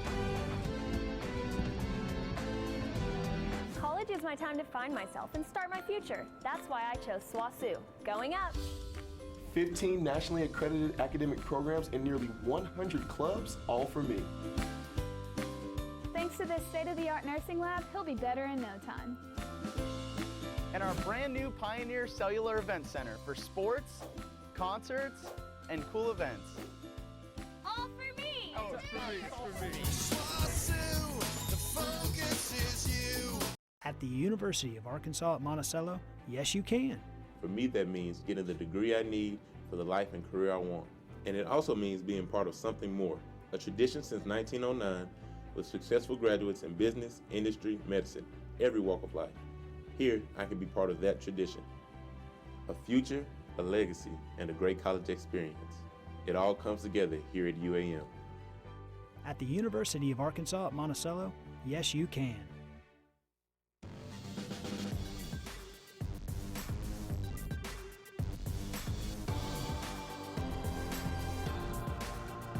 Back here at Clyde Berry Field, 2-1 the score. Arkansas Tech up by 1 as we head to the top of the 7th inning, and Michael Westbrook. All right, thank you, Joey. 2 runs on 6 hits so far for Arkansas Tech. 1 run on 6 hits for the Henderson State Reddies. No errors by either side. It's been a fairly clean played game by both teams. As we hit the final 3 innings of this one, Dylan McDearman will be up first, followed by Caleb Warden and Josh Watkins. McDearman 2 for 3, struck out his first time up, but since then has reached base in the 3rd and in the 5th inning, both singles. And Zach Eschberger on the mound again, now into his 7th inning of work. First pitch is outside and high for a ball. Oh, you're right, cleanly played game and a nice pace too. That one outside, 2-0. Eschberger has gone 6 innings, given up 6 hits, 2 earned runs, walked 2 and struck out 1. McDearman hitting .228 entering the tournament, so his average going up on the 2 for 3 days so far, up to .235. 2-0 from Eschberger. High and outside for a ball. It's 3-0.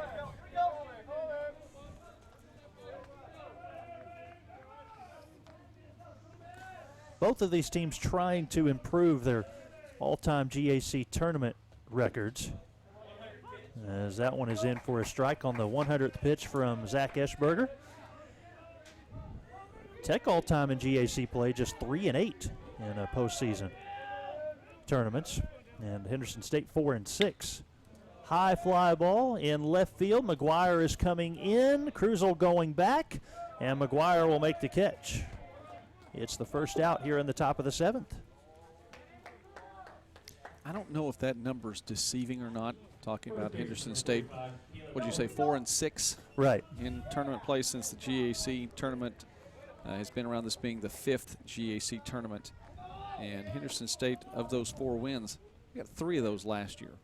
Just a really good run for them. So actually, I think 1 and 4 prior to that. Right. Caleb Warden swing and a miss on that one. It's 0-1. The junior from Frisco, Texas, looking for his first hit today. 0 for 2 with a sack bunt. I think the number I'm more surprised by was the first one that you listed, that Tech had just 2 wins. 3 and 8.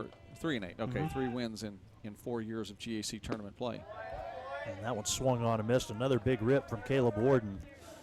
Well, we all have those moments, again, that you remember for a long time. I go back to the 2012 tournament, the very first one. Henderson had the top-seeded Southern Arkansas on the ropes. The game was tied in the 9th inning on a hard hit ball there at third. Jordan Taylor picks it up to first for the out.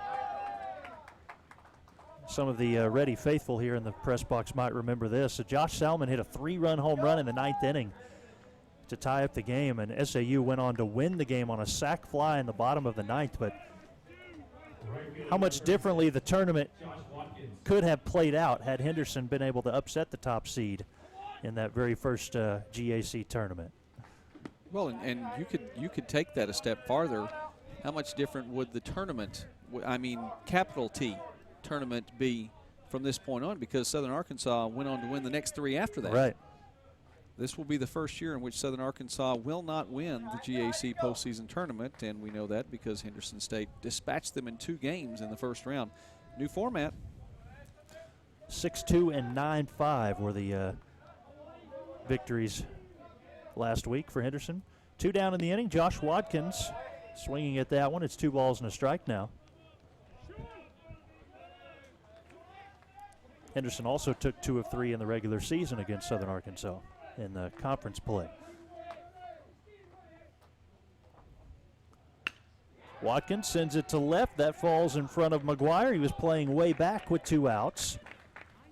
And it's a 2-out single for Josh Watkins. Yeah, then the next year Henderson went 1-2 in the tournament. Did not make the tournament in 2014. As Joey said, had a pretty successful run in 2015 before losing in the championship game. Well, and you talk about memorable moments then. I think one of the biggest things that stands out to me for Henderson State even last season, Southeastern, in the game to make it to take on Southern Arkansas in the championship game, trailing in that game until the rain set in. Right. And it really changed the complexion of that game, and Henderson State was able to get some bases, or excuse me, get some hits, get some base runners, score some runs, come away with a victory. Here's the third baseman, Colin O'Neill, a senior from Phoenix, Arizona. Runner was on the move, popped up to center. Hawkins is coming in, and Morgan going back. Alex Morgan, the second baseman, will make the catch and end the inning. No runs, 1 hit with 1 left on, and we've hit the 7th inning stretch. It's 2-1. Arkansas Tech leads Henderson on the GAC Sports Network.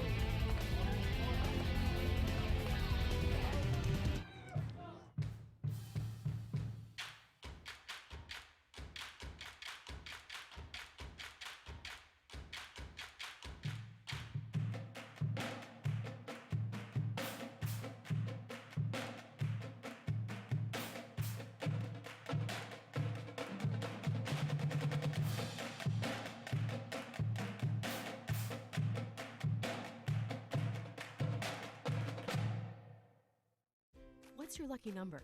7, 13. How about 3, 6, and $5.99? The $5.99 meal deal is here at Subway restaurants, and it's your lucky day. Pick from 3 different 6-inch subs with chips and a drink for just $5.99 at Subway restaurants. Think of the options: 3 different subs, your choice of chips, and your favorite 21-ounce drink. All for just $5.99. Make $5.99 your new favorite number with the $5.99 meal deal. Only at Subway. What's your lucky number? 7, 13. How about 3, 6, and $5.99? The $5.99 meal deal is here at Subway restaurants, and it's your lucky day. Pick from 3 different 6-inch subs with chips and a drink for just $5.99 at Subway restaurants. Think of the options: 3 different subs, your choice of chips, and your favorite 21-ounce drink. All for just $5.99. Make $5.99 your new favorite number with the $5.99 meal deal. Only at Subway.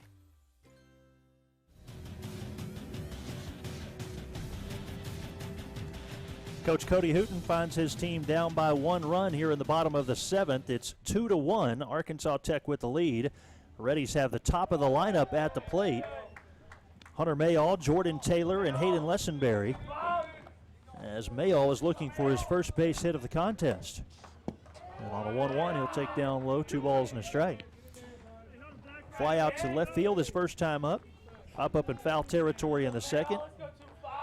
He has hit it the opposite way every time. He also flew out to left in the 4th inning. As the count levels at 2-2, Zach Skelton into his 7th inning of work. Numbers for Skelton in 6 innings, has given up 6 hits, 1 earned run. And misses outside, and the count goes full. 2 walks and 6 strikeouts. You mentioned that you thought it was surprising Tech had only 3 GAC tournament wins, as that one goes out of play. Actually went 1-2 in each of the first 3 years of the tournament. Went 0-2 last year, and going back again to that 2012 tournament, they finished in 4th place, but they had just an incredible win on the first day, as this one has popped up, and the catcher King will give it a look. Goes out of play. Their win was definitely one of the most memorable ones. You know, unfortunately, if you're a Bulldog fan out there listening, it was a tough one for Southwestern, but the final was Arkansas Tech 8, Southwestern 4 in 11 innings. Tech had a 4-run 5th inning to tie the game, and then they plated 4 runs in the top of the 11th. Hard hit ball that goes foul. Count will stay full at 3-2. That was a wild first day of the 2012 GAC tournament. I knew we were in for a good run over the next 5 years. You knew right then. Yep, right then. Going to be a great 5-year. All right, that's fine. Payoff pitch to Mayall, strike 3. 7th strikeout for Zach Skelton. 1 up and 1 down here in the bottom of the 7th. Watched him take just that outside corner. And Skelton's command here, as Mayall did pull up, checked his swing, but that one painted that outside corner just enough. Jordan Taylor with a base hit in the contest, had a double back in the 1st inning. Ground out 3 unassisted in the 3rd, and flew out to center field in the 5th. Jordan Taylor, the junior from Bryan, Arkansas, is 1 for 3. Ground ball on the infield. McDearman, second baseman, has it with plenty of time. Over to first, it's a 4-3 put out. 2 up and 2 down in the bottom of the 7th. First pitch looked just like a repeat of the final one that struck out Mayall, but pulls it back in just a little bit and able to draw a little bit of a bite there from Taylor, getting the ground out to second. Can I go back to 2012 one more time for you? Could I stop it? Maybe.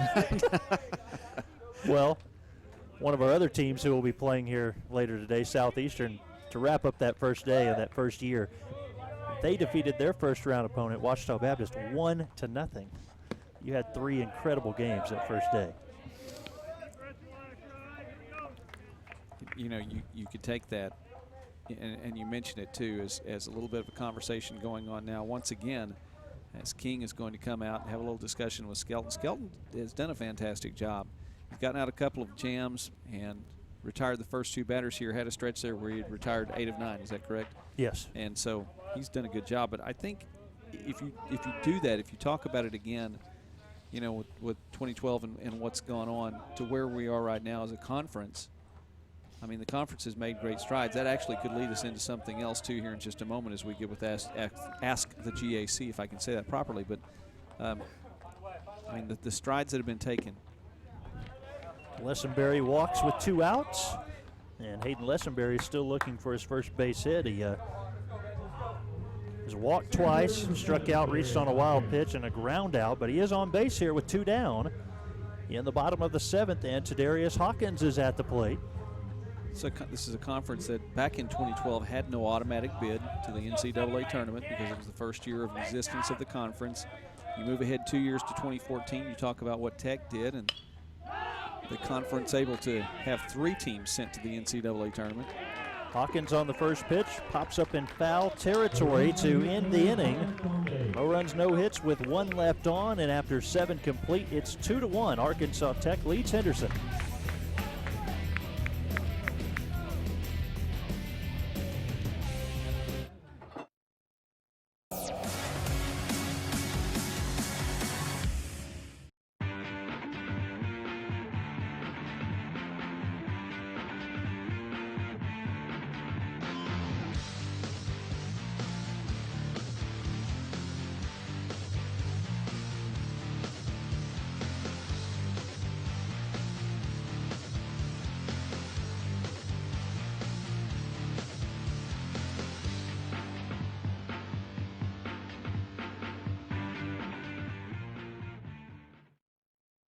College students often talk about changing the world after they graduate.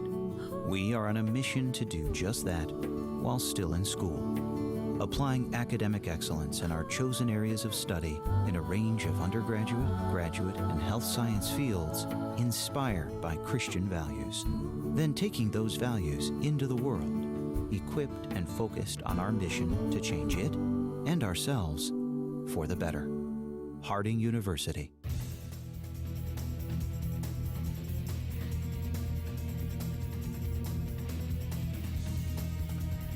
It's the top of the 8th inning where Arkansas Tech holds a 2-1 lead on Henderson State.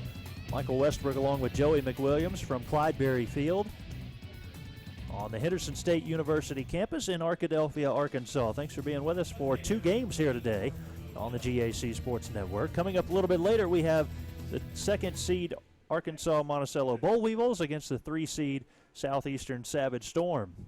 Parker Odell will be up first, followed by Connor Brady and Blake King, 6, 7, 8 in the batting order for the Wonder Boys against Zach Eschberger. All right, it's time to Ask the GAC. You can send us a question using the hashtag AskTheGAC. Joey, the question that has been posed to you and I is, which sport has seen the biggest improvement in the 5-year history of the Great American Conference? Would you like to take that first? Are you going to be able to stop me from making you take that one first? I was going to say, can I stop you? I think that should be the question. We got time. We got 3 outs to work with. We do have 3 outs to work. Okay, I'll tell you what. I'll go with things that are relevant. Okay. I'll take this from a relevant standpoint. So you're going to set up an algorithm page and everything I may. and break it down a little bit for us? Okay. You never know. I'll say softball. And I'll tell you why. All right. Because sometime at the end of today, there will be a GAC softball team that has made it to the Division II World Series. I like that approach. Now, I realize that there's a fly ball hit to right. Gary is coming in. Joseph Gary, the right fielder, ranges over last second there, makes the catch. 1 up and 1 down in the top of the 8th. And here's my rationale for that one. I realize that Southeastern made it back in 2013 or 2014, took it all the way, and they finished 3rd in the nation in Division II. But that was a season in which Southeastern just dominated everyone. And there was no question, automatic bid, no automatic bid, Southeastern's moving on, and they went and made the run. The softball tournament this year was fantastic. Extra inning games all the way around, and you have 2 teams from the GAC playing then from winning their super regionals, hosting super regionals each one, and then the winner coming away today. So I'd say as a whole, let's go with softball. So with 1 out, here is Connor Brady at the plate, and he has a base hit. A 1-out single for Connor Brady. The shortstop records his first base hit today, and it will bring the catcher Blake King to the plate. Catcher number 7, Blake King. I'm going to agree with you. So that may not make for much debate on the broadcast, but Coach Cody Hooten out of the dugout, and with activities still in the bullpen for Henderson State, a change has been called for. The day is done for Zach Eschberger. A great performance, making it into the 8th inning But we will have a new pitcher, and we'll tell you about that new pitcher in just a moment. 2-1 is the score. Arkansas Tech with the lead on Henderson State. Back after this on the GAC Sports Network.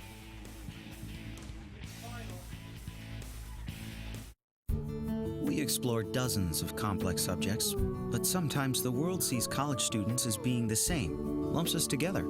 That's okay, because the world may underestimate what we can do as strong, responsible, highly trained, and confident Christian professionals. And isn't that what the world needs? Qualities taught one-on-one and valued by us all in a place of faith, learning, and living. Harding University. What makes Henderson a better choice in education? Is it the campus or the buildings? Is it class size or professors with PhDs? Is it the cost, the value? What is it about Henderson? It's me. A strong educational foundation from Henderson put Richard Jacobs on the road to becoming a doctor. Today, he's at the forefront of pediatric research and care. Henderson prepares today's students for tomorrow, because what counts is what you become. Henderson State University.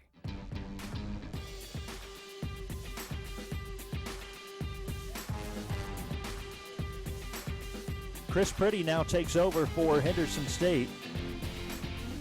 Freshman right-hander from Terrell, Texas.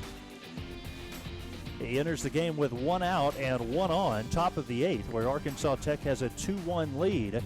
His numbers this season, a 3.71 ERA, 4 wins and no losses.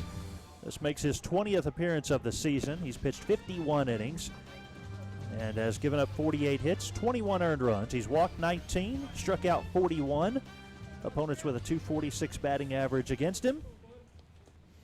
And the first batter that he will face will be the sophomore catcher from Phoenix, Arizona, Blake King. And before I add to your point, Joey, on the GAC softball being one of our more improved teams, congratulations to Southern Arkansas University. The Lady Mule Riders have won the 2 games needed against Arkansas Tech in the Central Super Regional, winning yesterday 2-1 and winning this one today 4-1. And we'll be moving on to Denver. It'll be one of just 8 teams remaining going to the Softball College World Series.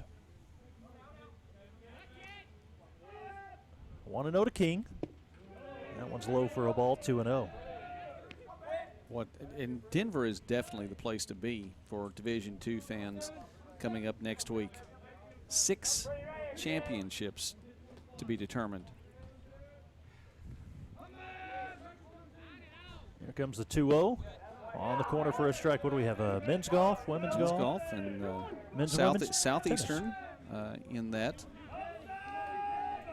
And then there was an individual golfer from Arkansas Tech on the men's golf side, and that also on the women.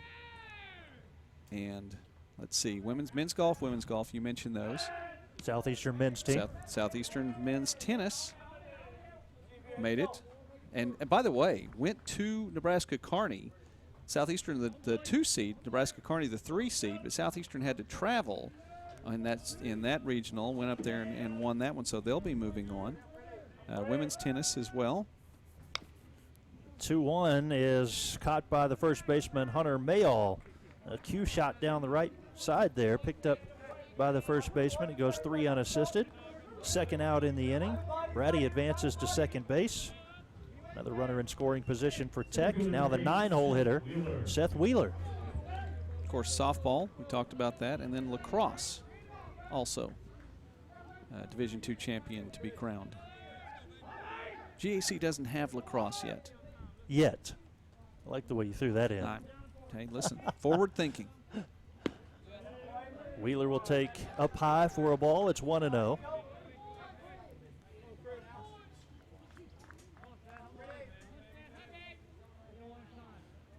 Softball's also been kind of more of the more balanced sporting teams, I guess, that we've had. This is the first time we've crowned a winner at the tournament for the 2nd time ever. Southern Arkansas winning its 2nd title there.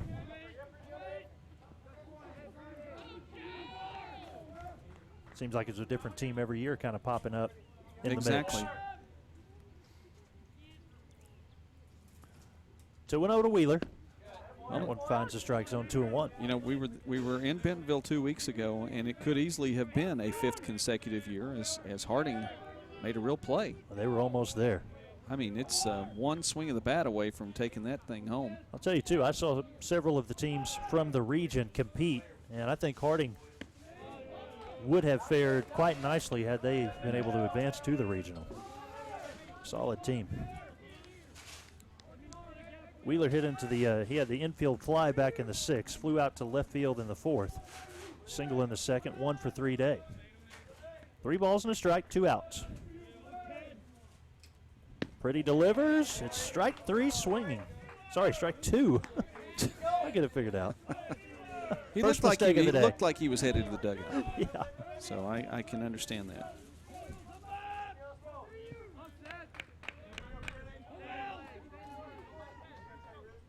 Eschberger goes 7 1/3, allows 8 hits, 2 earned runs, walks 2, strikes out 1. Now the payoff pitch, and that's a ground ball that will go foul.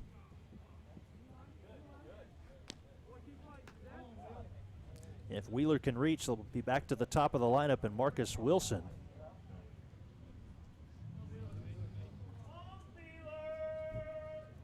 This first game, an important one in a smaller field this year of just 4 teams. The max amount of games that will be played would be 7, as opposed to 11 in years past with the 6-team field.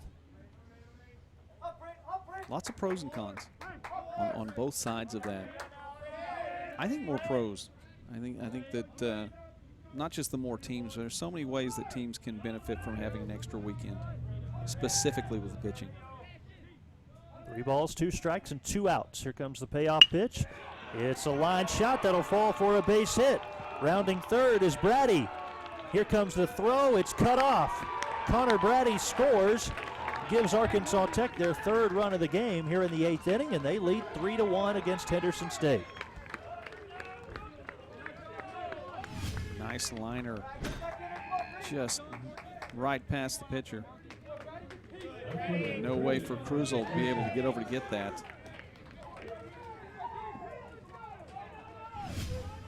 Brady got on his horse.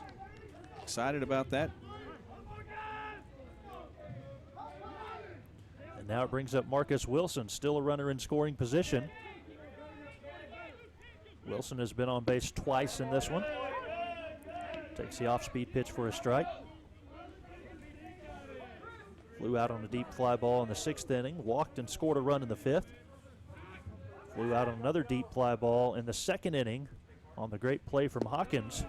Singled and scored a run back in the 1st. The junior for Bryant, Arkansas, facing a 1-1 count. He's upped his average just a hair, hitting .295 now this season. 1-1 is fouled out of play, a ball and 2 strikes. Well, Monticello put some runs on the board in its 2 wins in the opening round. But Wilson now individually, that's his 6th time to cross the plate here in the GAC tournament in 2016. 5th and 6th today, excuse me. 1-2, slow ground ball. Wilson with some speed down the line, but Morgan able to take care of him. Alex Morgan to Hunter Mayall ends the inning. 1 run with 2 hits and 1 left on. We're heading to the bottom of the 8th inning. It's 3-1. Arkansas Tech leading Henderson State on the GAC Sports Network.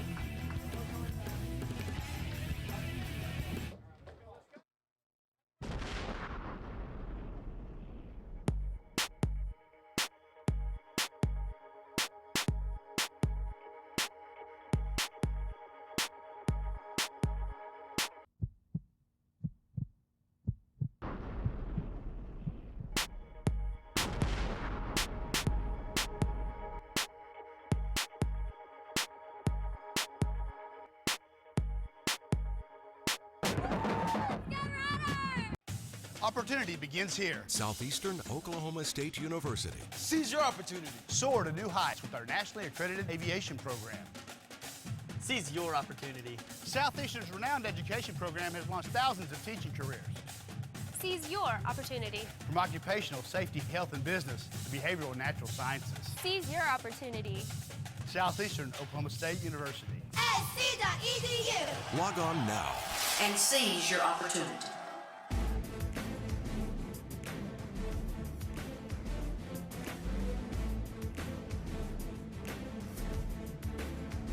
Perfect conditions for baseball here today at Clydeberry Field.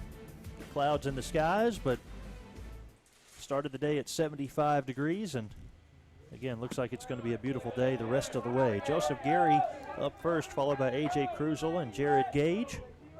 5, 6, 7 in the batting order for the Reddies. They now trail by 2 runs. That one came in tight on Gary, almost hit him. It's 3 runs on 9 hits now for the Wonder Boys. 1 run on 6 hits for the Reddies. Now, clouds in the sky. Very little chance of any more rain, though. All that will do is make it more comfortable for the fans. Gary struck out his last time up in the 6th inning against Zach Skelton. Had an RBI ground out back in the 3rd. This could be trouble. There'll be no throw. Infield base hit for Joseph Gary. His first hit today.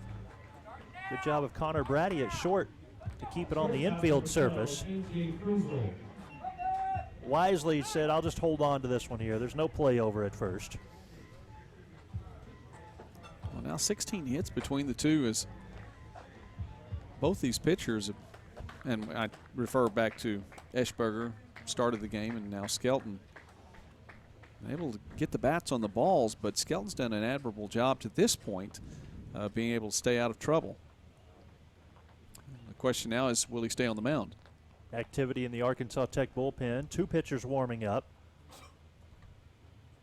Coach Dawson out to talk to Skelton. Made a look towards the bullpen a moment ago, but there's been no official change yet as the home plate umpire, Brandon Meisen, is going to come out and try to break up the conversation. I don't know if this is necessarily an improvement. It's definitely a change. I mentioned the 2012 season, how close the games were, low-scoring games. You look at last year's tournament, the opening day, I think we are going to have a change here. And we are, so we'll tell you about the new pitcher here in just a moment. We'll continue that thought after this. It's 3-1. Arkansas Tech with the lead. Back after this on the GAC Sports Network.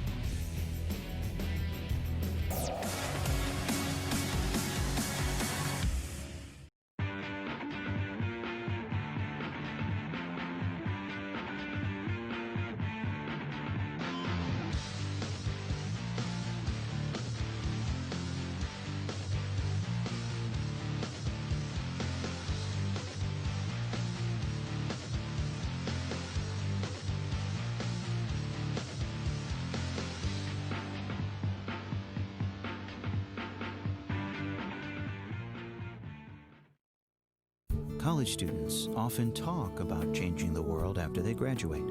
We are on a mission to do just that while still in school, applying academic excellence in our chosen areas of study in a range of undergraduate, graduate, and health science fields inspired by Christian values. Then taking those values into the world, equipped and focused on our mission to change it and ourselves for the better. Harding University.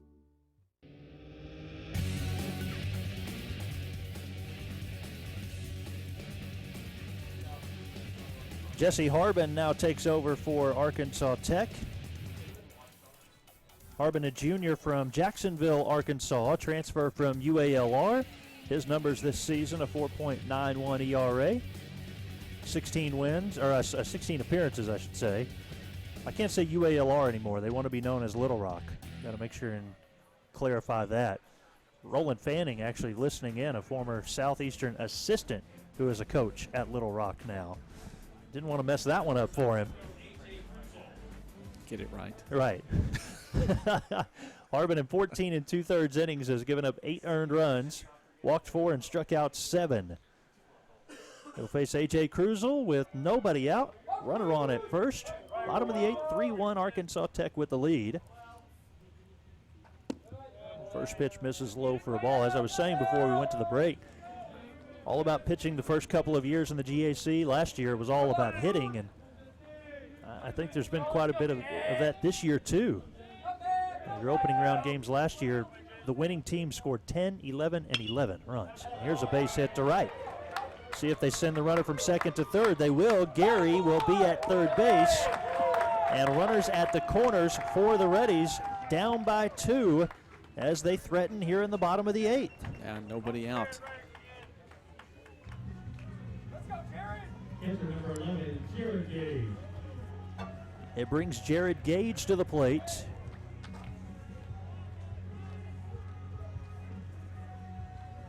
Again, those hits just continue to add up. 9 hits for Arkansas Tech and 8 hits for Henderson State. Gage, a senior from Lee's Summit, Missouri. He's 1 for 3 today. His base hit was a single in the 6th inning. Prime opportunity here, and on the first pitch, one hard hop, the first baseman has it. They've caught the runner from first in a rundown, and he is out, and watch out, it could be a triple play. No, he's safe. The ball was dropped by the catcher. Wow. Gage out after Warden fielded that perfectly off of one hop.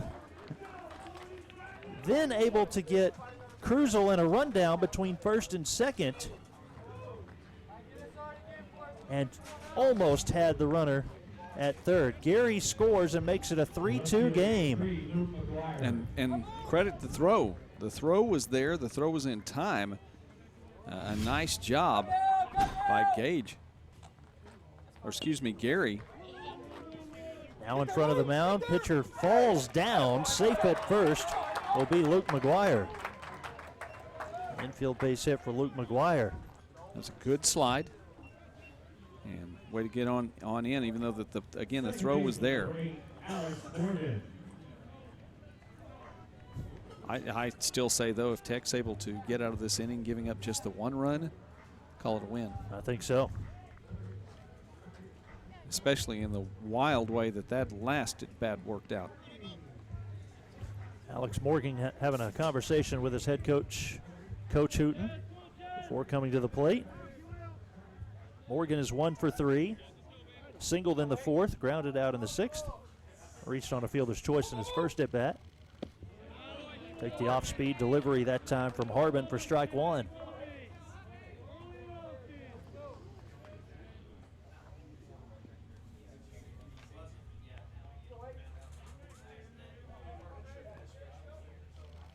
The 0-1 bounces in the dirt, making it 1-1. Figuratively.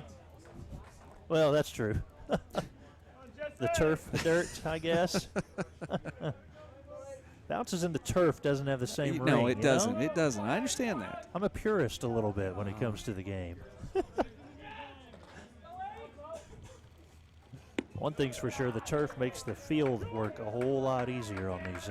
Oh, I'm sure. On these players Yes. who have to go out and work the field. Maybe they lose a little bit of the work ethic, though. You know. I don't know the way they dance when they run, and they've got energy for all sorts of other things. The 2-1 pitch is flied to right. Long run for Watkins. Long run for everybody, and the catch is made. Dylan McDearman, the second baseman, makes the grab to end the inning. Henderson State does score a run, and after 8, it's a 1-run game. Arkansas Tech holds on to a 3-2 lead going into the 9th.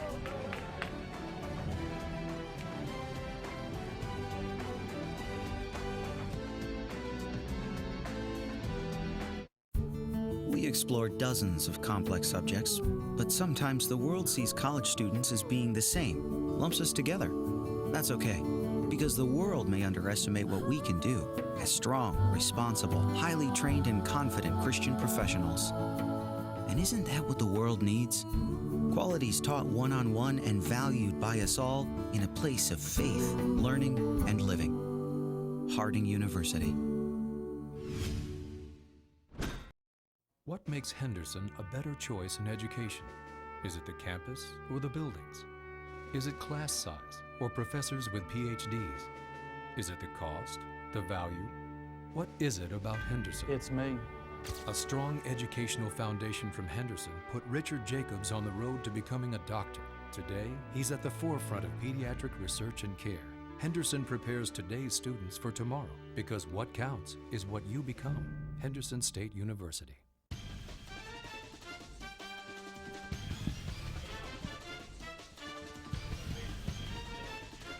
Dylan McDearman coming up first for Arkansas Tech. He made a great play in the bottom of the 8th inning, sliding near the foul line to make the catch and keep his team with the advantage. 3-2 into the 9th inning. After McDearman will be Warden and Watkins. 2, 3, 4 in the batting order for the Wonder Boys. Working against Chris Pretty, and on the first pitch swinging, a backhand from Mayall. Throw to first, out at first base. Chris Pretty running to the bag, getting the toss from Mayall. It's 1 up and 1 down here in the 9th.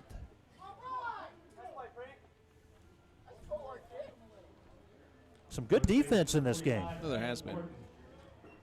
Pitching's done well, but the defensive effort from both these teams has been exceptional. Nearly saw a triple play last inning. The junior from Frisco, Texas, Caleb Warden, is at the plate. Still trying to register his first base hit as he'll take up high for ball 1. Ground out in the 1st, fly out in the 3rd.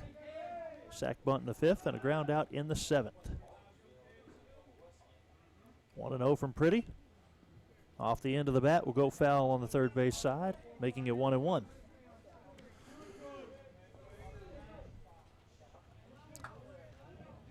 Arkansas Tech scoring a run way back in the 1st inning. Henderson able to even them up after 3 with a run in the 3rd.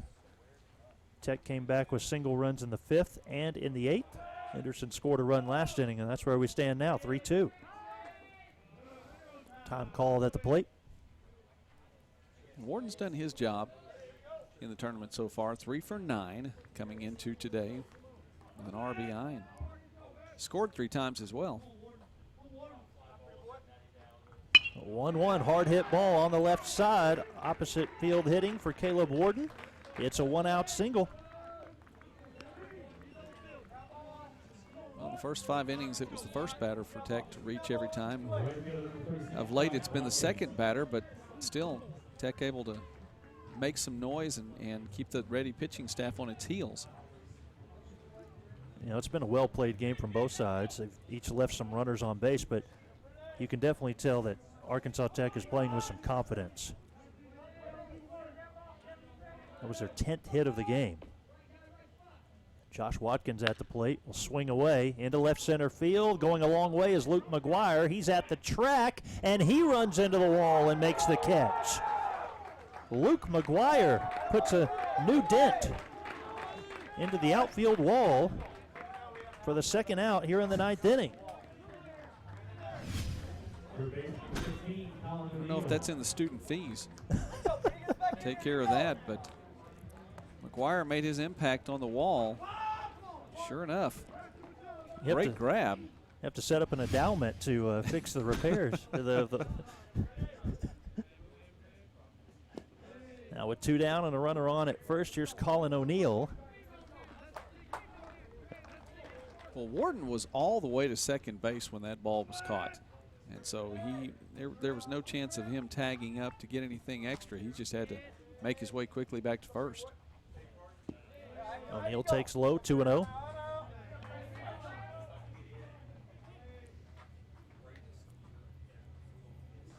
O'Neill is 0 for 4. A couple of flyouts his last 2 at-bats and a pair of ground outs to the shortstop in his first 2 at-bats. 2 down in the inning. As that one hits about knee level for a strike, 2-1. Coming up later, Joey, we have Southeastern and Arkansas Monticello. 2 teams that during the regular season, the Boll Weevils were able to take all 3 against Southeastern. Boy, and you know, at that point in the season, and I think it still is a big deal, but how big a deal it was then, because Monticello was in first place, Southeastern in third place, but by 0.004 of a point. Right. The percentages were just close, and not because there had been different amounts of games played. Ground ball on the infield. Cruzel will go the short route over to second for the out, and it ends the inning. No runs on one hit with one left on. We are going to the bottom of the ninth. Henderson trails by 1 here on the GAC Sports Network.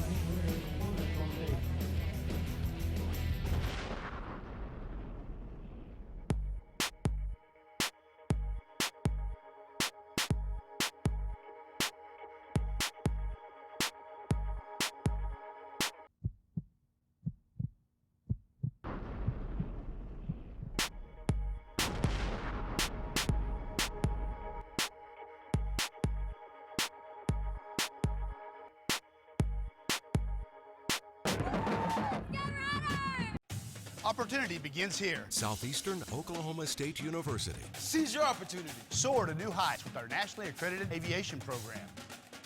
Seize your opportunity. Southeastern's renowned education program has launched thousands of teaching careers. Seize your opportunity. From occupational safety, health and business to behavioral and natural sciences. Seize your opportunity. Southeastern Oklahoma State University. SC.edu. Log on now And seize your opportunity.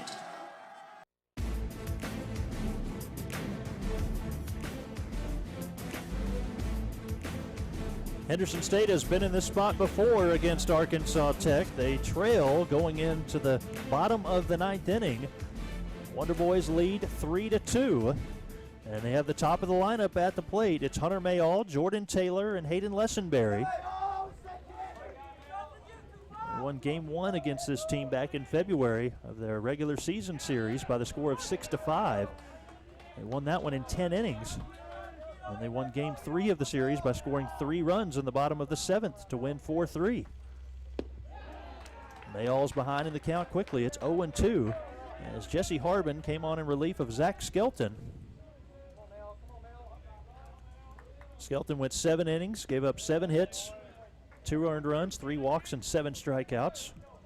Harbin has pitched an inning here and has given up just the 2 hits. 1-2, ground ball off a 1-hop. First baseman Warden has it. Underhand toss to Harbin. 1 up and 1 down in the bottom of the ninth. Number 10, Jordan Taylor. Harbin's been playing with that hat all season long, hasn't he? It hadn't been washed, that's for sure. Coach Dawson out of the dugout to visit with, I should say Warden. Warden is who I meant, the first baseman there. Now visiting with King and Harbin. And you got the part of the lineup at the plate that you want. Exactly. If you're the Reddies. They've nearly matched Arkansas Tech in the hits category and nearly matched them in the run category. 3 runs on 10 hits for Arkansas Tech. It's 2 runs on 9 hits for Henderson State. Well, no, these are the ones you want coming up for Henderson State. Activity continuing in the Arkansas Tech bullpen. Jordan Taylor with 1 base hit in this game. That was a double back in the first inning. And he'll take for a strike. Grounded out 3 unassisted in the 3rd. Fly out in the 5th and a ground out in the 7th. 0-1 as Harbin delivers. This is low, 1-1.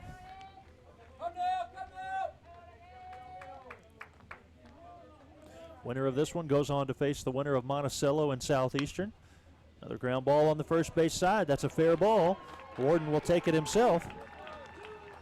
2 up and 2 down in the bottom of the ninth. He would have liked for that one to be about an inch farther to the right. That one just fair. Taylor's still one of your best hitters, but he struggled into the GAC championships. Let's see what Lessenberry has. Lessenberry entering the day with a .299 average, 28 runs batted in, 6 doubles, and 3 home runs. And he'll swing away for strike 1, fouling that one back. He's been on base 3 times, but it's an 0 for 2 day. Walked in the 1st and in the 7th. Struck out in the 3rd, reached on the wild pitch, and had a ground out in the 5th. 0-1 missing low, it's 1-1. He had 4 RBI against Southern Arkansas in that first round series. No one on right now. His main job is just to get on.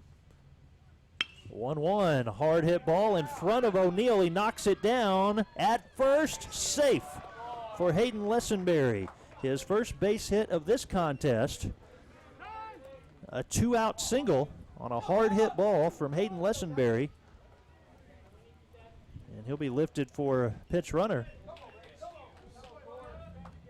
Virus Hughes, the freshman from Crossett, Arkansas.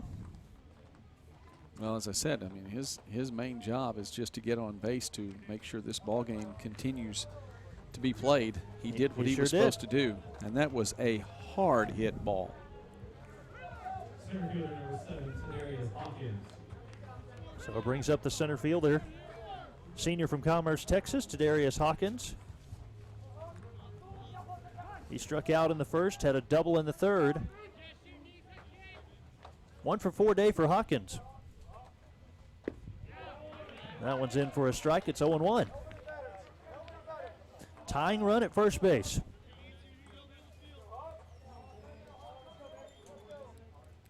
.288 average for Hawkins, 26 runs batted in, 11 doubles now, 3 triples and 3 home runs. There's the 0-1 pitch. It's a ground ball hit on the infield. They'll go to first for the out, and that does it. Arkansas Tech wins this first game against Henderson State in a close one by the score of 3-2. That was a fun one. Sure was. Fun to watch. Well played. You have to look back. Pitching from Zach Skelton through 7 complete. Got out of a couple of jams. Took care of business on his end. I believe it was 7 strikeouts, I believe, for Skelton total. Nice win for him when it's all said and done. Zach Skelton will pick up the win. Eschberger takes the loss. It's 3 runs on 10 hits and no errors for Arkansas Tech. For Henderson State, they scored 2 runs on 9 hits and no errors. It's a double elimination tournament, so Henderson State is still alive. They will take on the loser of our next game. Meanwhile, Arkansas Tech awaits the winner between Arkansas Monticello and Southeastern Oklahoma State. From Clydeberry Field in Arkadelphia, Arkansas, I'm Michael Westbrook, and from my broadcast partner, Joey McWilliams. Another game to follow after this one here on the GAC Sports Network.